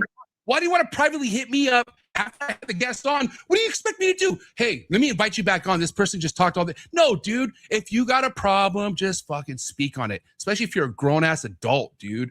It gets us nowhere not talking about it. That's all. Listen, I'm going to calm down, but I'm just saying, not speaking about the fucking issue, not addressing it with the person you have an issue with, how do we solve it? How do you ever solve it? Well, I don't think it's ever going to be solved, but I will say one thing. You know, harboring hatred and angry thoughts and, you know, just nastiness inside yourself. Yeah. The only person that's going to damage is yourself. For me, I get messages, oh, did you hear this person said this? This person said that about you. This person doesn't believe this. I say, you know what? Whenever I hear that, I say, good. I'm glad. That means they're talking about me. And guess what? That means you're working. If people are talking about you, you're putting in work. So congrats. Yeah, and you know what I say? Do you know what? That's up to them. Let them do their business. I'm busy with my work. I've got my animals to clean. I got to think about the projects, what I'm going to plan for. I got to think about my breeding. I got to think about my shipments. I got to think about all these things. I got to think about the new products that I'm creating. I'm putting out there to the market. I got to think about how I can be the best person that I can be. Let them spend their time sitting there gossiping and doing all that stuff, rather than sitting there concentrating on how they should, the direction of their projects and how they can further themselves. So look, let them eat up their time on BS. I am going to spend my time on progressing my life, my animals, my future, and the people around me that care. And that's all I care about.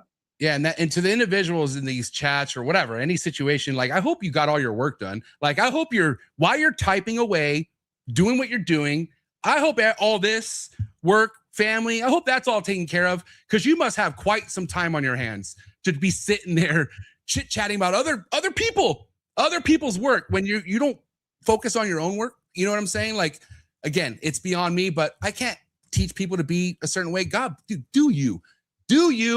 And if you're having a fun time being that negative person, dude, okay, go for it, dude. Okay, guess what? I'm good over here. And let's get back to your projects, bro. I don't want to.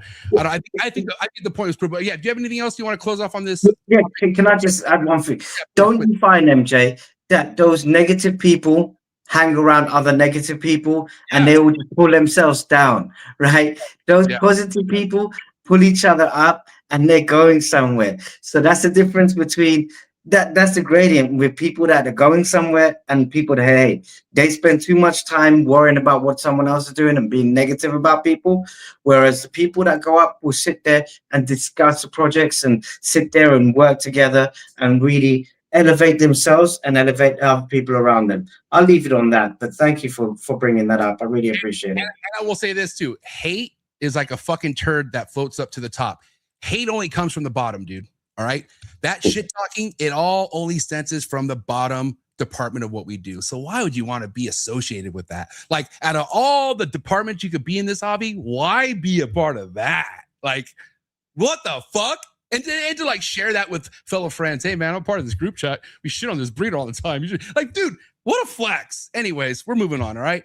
All right. So check it out. So we talked Bambino, Dark Angel. All right. You know, what's up with Dark Angel? Because again, I've heard about Bambino, heard some stuff prior about Bolts, never heard about Dark Angel until you were coming on the show.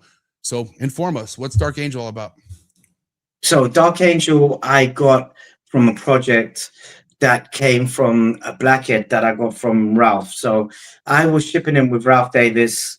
Some of my first shipments that I was working with, the broker I was working with in the US, he was very close to Ralph.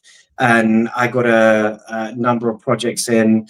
And when Ralph made the Super Blackhead, worked hard at it,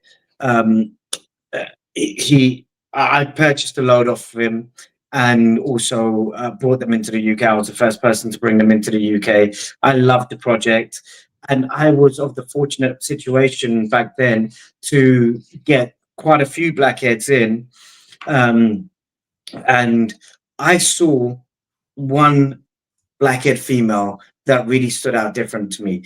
And to take it back even further, so when Ralph was breeding, as in Ralph Davis was breeding this was way back before even I was in the ball python game. I mean, Ralph has been in the ball pythons for years and years and years. He only had at his arsenal, when he got in the new African morph, he had to breed it to other African morphs, which is where the red and ringer gene came from, because he bred the blackhead to another dark animal. As it transpires, the red and ringer came in. So he must have bred the blackhead red and ringer to another dark animal, which was another gene. So I bred that female first season, and I was seeing some weird results. Like some animals were way darker than others. Then I went on to breed her for a few seasons, and I kept on seeing anomalies. And then I was like, could this be the red and ringer gene? Could it be super red and ringer gene? I started picking the bones out of it. And it was only last year where I was able to start seeing results. Sorry, 2024, I was starting to see results from being able to isolate the Dark Angel gene, because I knew I had something else and I had to kind of claw it back to basics and take it back. And then I discovered the Dark Angel simple form, and then I've worked it up from there. And it is an astounding gene. Every single Dark Angel that's been produced so far, even in its simplest form, has iridescence running through it, and it's creating some of the darkest animals that are out there. It's a beautiful gene. So again, this has been so this was something that stems from Ralph Davis's stock, is what you're saying, correct? Yeah. So some of Ralph Davis's original African stock that he bred blackhead to. Yes, absolutely correct. And you have some of that examples to show tonight as well. Like, can you show us some of the Dark Angel stuff that kind of and that we could kind of go over and break down? Would that be a part of the lineup? Absolutely. What are we getting to? Let's start looking at these snakes. I think we're at that point. So why don't we? What do you want to start off with? Should we just start with Dark Angel? Do you want to go get a Dark Angel example and show off some stuff? And I'll just say hi to the people in the chat real quick. I can. I mean, it's up to you. We can start off with some Bambino stuff. We can start with Dark Angel stuff. Whatever you prefer, my friend. You start off. You surprise us. Go get something. Okay. All right. Let me start off with a bang, and then we can go from there, and then we can take it to some of the color palettes that we talked about. So cool. let me start off with that. 30 seconds. All right. All right. While we wait, guys, listen. Again, I just want to kind of address me getting so worked up. I don't understand why we could ever be united or grow as a hobby if we don't fucking just individually talk to each other. And like, as of like a fellow keeper looking out as one another. Like, I would hope if I was working with something that my friends or somebody were like, dude, I don't know, that they would call me and tell me, you know, or whatever. Somebody who has been following me has like a thought of what you're working with might not be what it is. Dude, what harm is it to reach out to that person and be like, yo, are you considering this? Or are you considering that?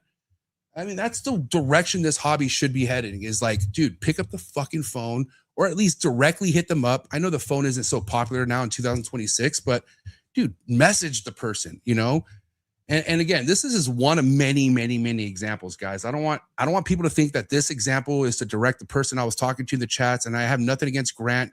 You know, I'm just saying, like, if there's an issue with somebody I have on the show, don't wait to tell me after the show. What do you want me to do? You know what I'm saying? Whatever you have to tell me, you better tell me, especially if you know I'm bringing the person on, you should tell me before the show starts. Or if you're in the chats, if you want to know something, ask the fucking question. What are you scared about? And again, this is just one of many examples I'm trying to explain, okay? I'm just over it. I'm over the whole like, well, yeah, we talk about this in the group. Good for fucking you guys, dude. Are you talking to the person directly? No? Then shut up. I don't want to hear it. Unless you went to that person, you had a conversation, it didn't work out. Okay, I get it. Like, hey, yeah, I tried talking to that person. He was mean. Okay, I get it. But if you're not doing that, shut up. All right, back to show programming here. All right, here we go. What do we got for us, bro? All right.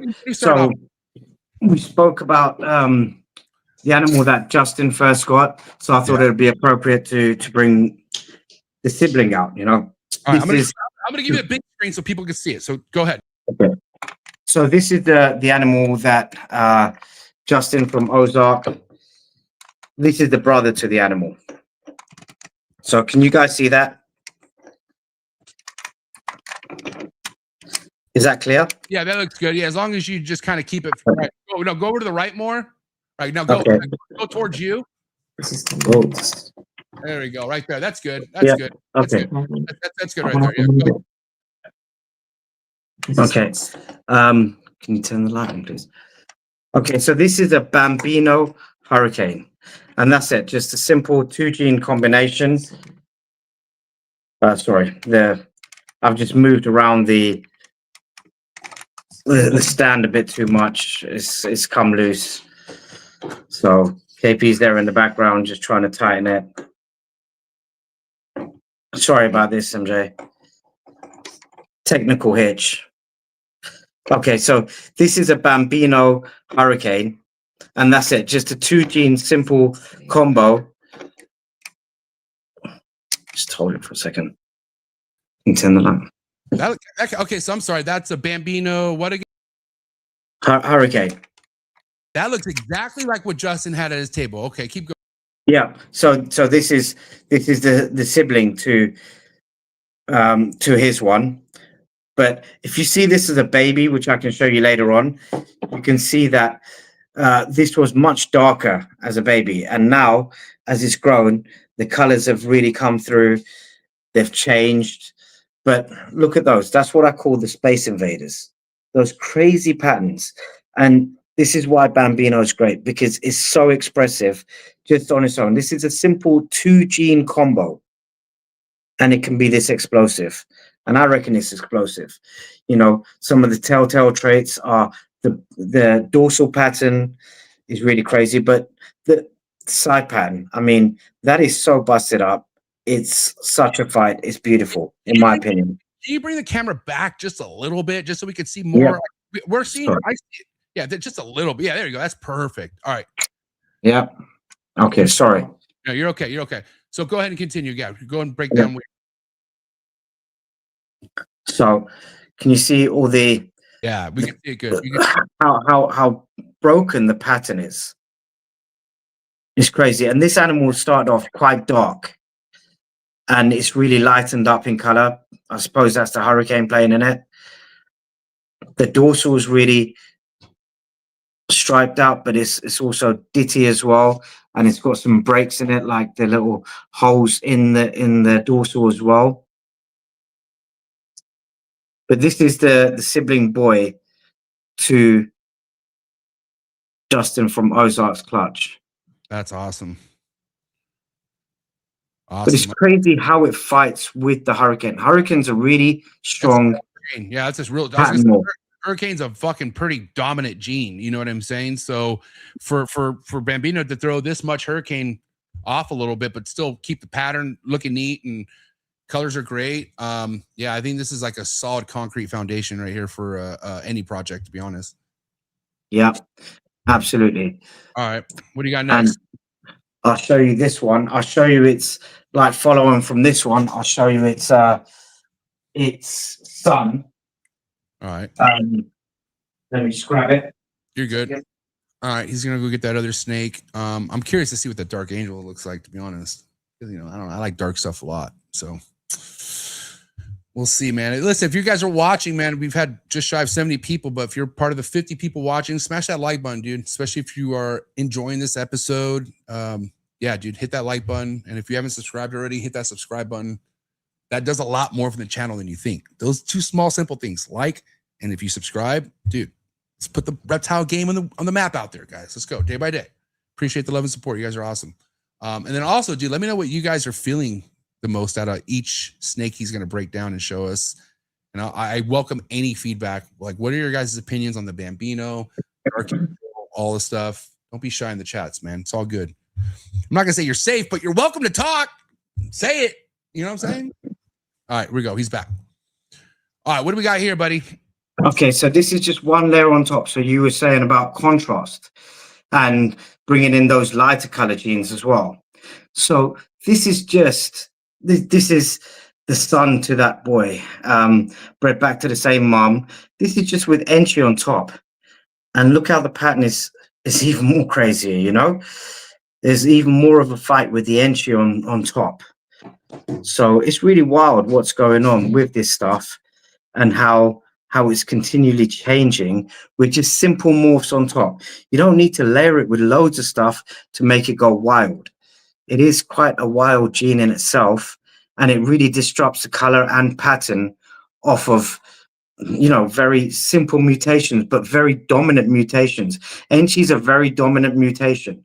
Hurricane's a very dominant mutation, but it's changed the whole thing. And look at the colors, the orange. You see this in 6 months, this thing will be really, really vibrant orange. Those oranges will come through tenfold more. Yeah, that looks great. So again, that's Bambino Enchi? Bambino Enchi Hurricane. Hurricane. Okay. Wow. So yeah, I mean, we all know Enchi cleans it up. It's peeing. Nice. Well, we all know that the homie Millz feeds the snakes. That's good to know. Hey, you know, well, here we go. I better take that back before it drops some more bombs. Hold on. It's about to go. Oh boy. I would have just let it roll and just like, you know what? Here, we're already here, guys. Look at that. I hope someone's not enjoying their yogurt or their fucking their bagel right now. Taking a bite of that cream cheese, that everything bagel, and you just see that urate come out. I've been there. Well, that's timing if you ever ask for timing, eh? They always say in TV or podcasts, as I say now, never work with children and animals, eh? I know why. This is the real. This ain't Hollywood. This is the real deal right here. Things for sure. 100%. Oh yeah, even disinfects. What a guy. And then let me bring up a real showstopper. All right, my question is, what do you use to disinfect? What's your disinfectant choice method here? I use F10 for just daily disinfectant. Nice. And then like for deep disinfectant, I have a few different products as well, but like there is some really good deep disinfectant products as well. Someone asked if your tripod's from Temu and if they could get a link. Yeah, of course, no problem. I'll send you a link. As long as it's a paid link. It came with a free lunch bell. Oh shit, this is great. What's crazy is I got all this work to do after this episode. Normally when I do a show, it's like, all right, kind of eat dinner, go to bed, but nope, got lots to do. I still like it. Oh yeah, I want more feedback. Should I do more morning shows? Do you guys like these 9 a.m. slots? Because I could even bring people in the country in the morning. I feel like I like morning shows, to be honest. But yeah, man, let's hit the like button. Let's get the likes up.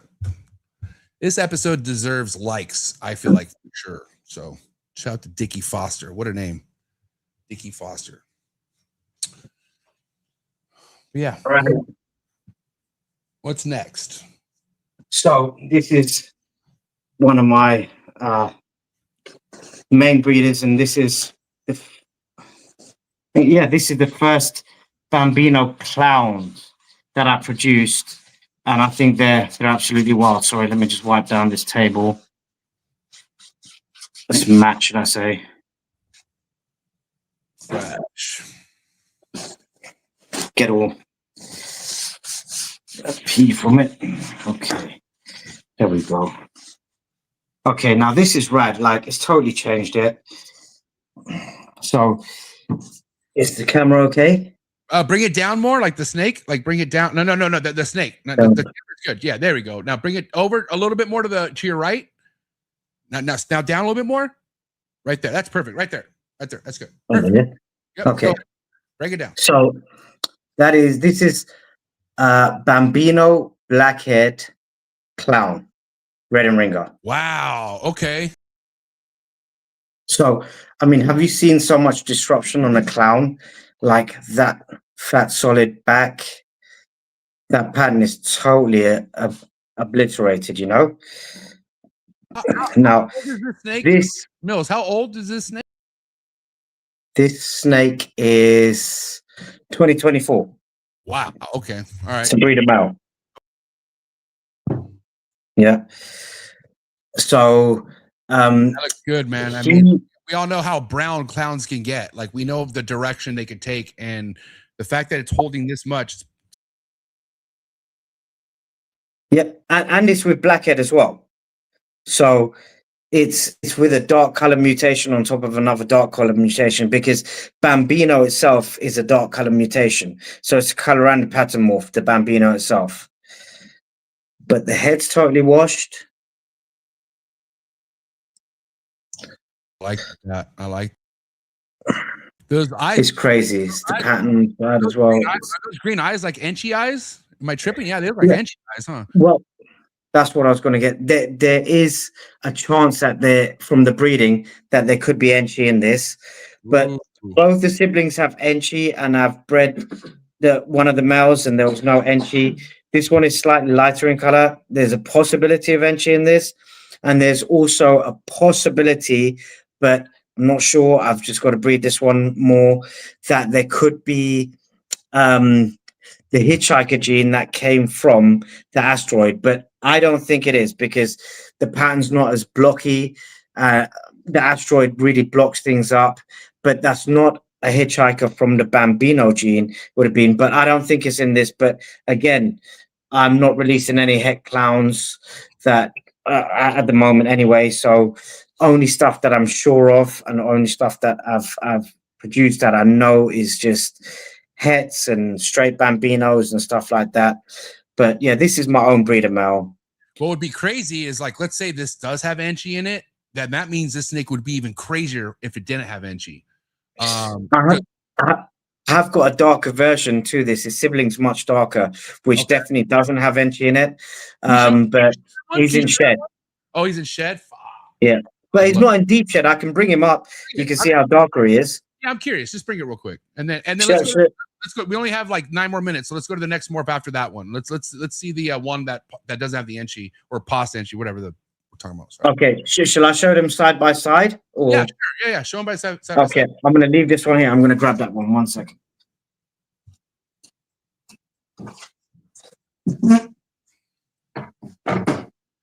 Shout out to Wolfie. Oh no, you don't. It's gone. It's gone. It's gone. It's really trying to go.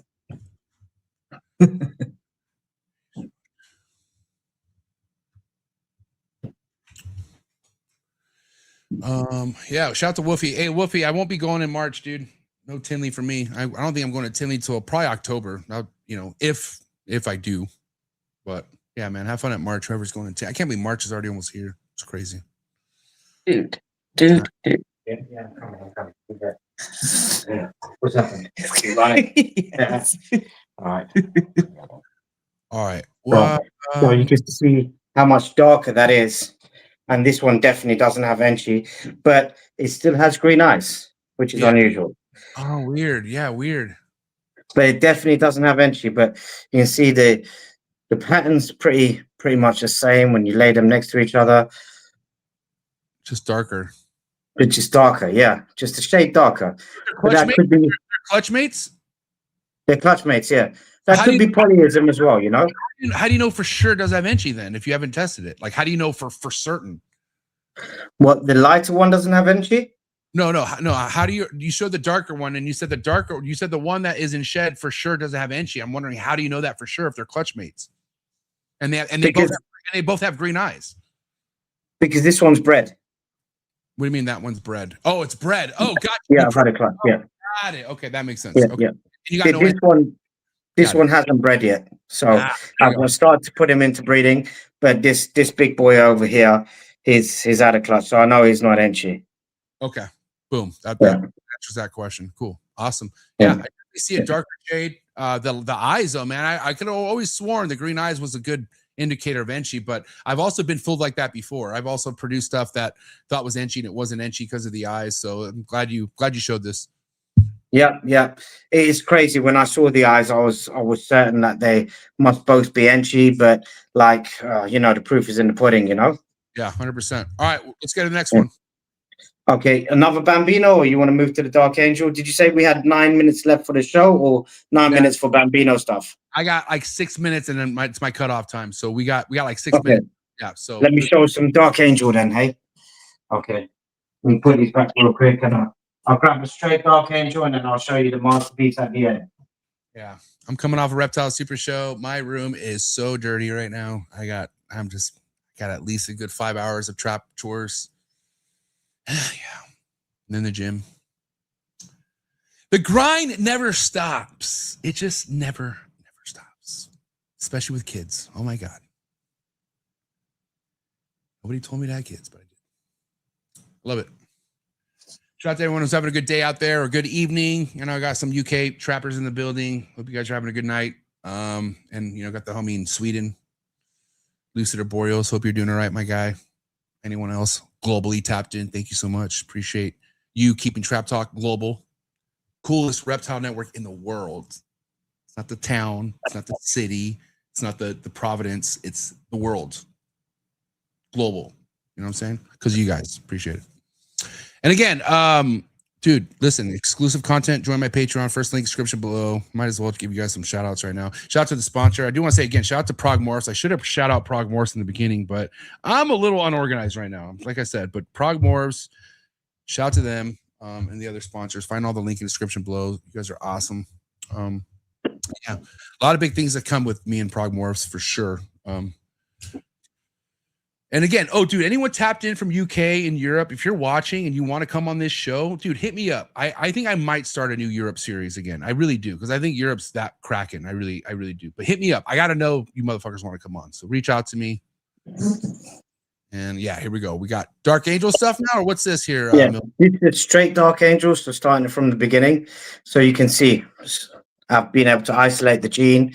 It's quite dark. It's got good iridescence to it. I don't know if the light's picking it up. The pattern's more like saddles, odd keyhole here and there, but then the back pattern, it's got loads of marks down the back, keys, donuts, dots, very different. So, you know, when I said like some subtle genes can produce amazing things, this doesn't look that outstanding. And I can see why Ralph Davis would like see this as something not so outstanding, but beautiful greens in the flaming. But you can definitely see that it's a pattern mutation, you know? Yeah, very subtle, but you could see it. Like if you're looking, you know, this is a clean looking animal. And it's only one gene, right? There's nothing else influencing this, or this is het for Maasai, but yeah, there's nothing much else influencing it at all. Yeah, it's just het for what? I'm sorry, Millz. Maasai. What the hell is Maasai? Maasai is one another new gene of mine that I haven't released to the public as yet. It is basically like it's on the Ultramel complex, but I got it out of Africa. I called it Maasai because the color complex in between the saddles, like the negative area, reminded me of the sand in the Maasai tribe when I went to visit the Maasais in Africa. Wow, that's neat. So you got a untapped recessive here that we're at. Millz, obviously we need a part 2, buddy. That's all I got to say. Yeah. Let me show you the showpiece with the Dark Angel, and then I know you're going to go, bro. Yeah. But yeah, we need a part 2, part 3. Yeah, we'll do it. I'm showing you the other untapped genes as well as all the new stuff that I'm working with. There's like probably about another, I don't know, 20 genes that have not proven out that I would like to show. Well, by the time we get to part 3, that should be in person. Hopefully, I'll be in UK by then. So that'd be awesome. Holy shit! Look at this thing. Now we're talking, dude. What the fuck? Look at this thing. Whoa! Holy cow! Oh my! You see the iridescence on that as well. Oh my god! And look at the crazy face. It's like a white lip python. Yeah, I was gonna say it looks like a white lip. Looks like a D. Alberts. And look at the belly too. Wow. Let me see the head. Come over to the right a little bit. To the right. You're right.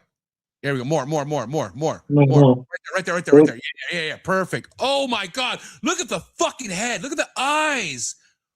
Dude. That's my favorite snake. Dude. Wow. Yeah, the Dark Angel is going to take off. Dude, I mean, one person has it in the States at the moment. and that's Jen at TJ Hutch. She came over here to the UK to see my collection, and she had already fallen in love with the Dark Angel before she came over. But when she saw everything in person, she was just blown away. That TJ Hutch. Who was that name you said? Jen from TJ Hutch. Jen. All right, Jen. If you're out there listening, holler at your boy. I got to talk to you. That is honestly, bro. I get so happy when I get excited off a ball python because it just doesn't happen as much. Like, I love shit, don't get me wrong, but this reminds me like looking at a GHI or super GHI for the first time. Like, this is why I love ball pythons, bro. Look at that snake, dude. And pure black eyes. God, Pure black. bro, if you can make more of these, you're gonna be a fucking rich man. Oh. Well, now that's why I take things back and I take things step by step. Now I can make loads more of these. Like I can make it with the subtle pattern on the side. I love it. That it's just what I work for, you know, is making these crazy things that the world hasn't seen. I love it. And the iridescence on this beast, when you see it outside in the light, in the true light, this is so iridescent. It pops, you know, purples, blues, all the different color under the sun. I just don't think it's coming through on the camera at the moment. I haven't got enough lighting in here. Another thing too, like it looks this amazing and it has like a light on it. Like this isn't, dude, the camera's not doing this snake any justice right now. And it's still amazing looking. Like dude, I'm blown away right now. I really am. Wow. What a wrap up this episode, dude. That was great. That was great.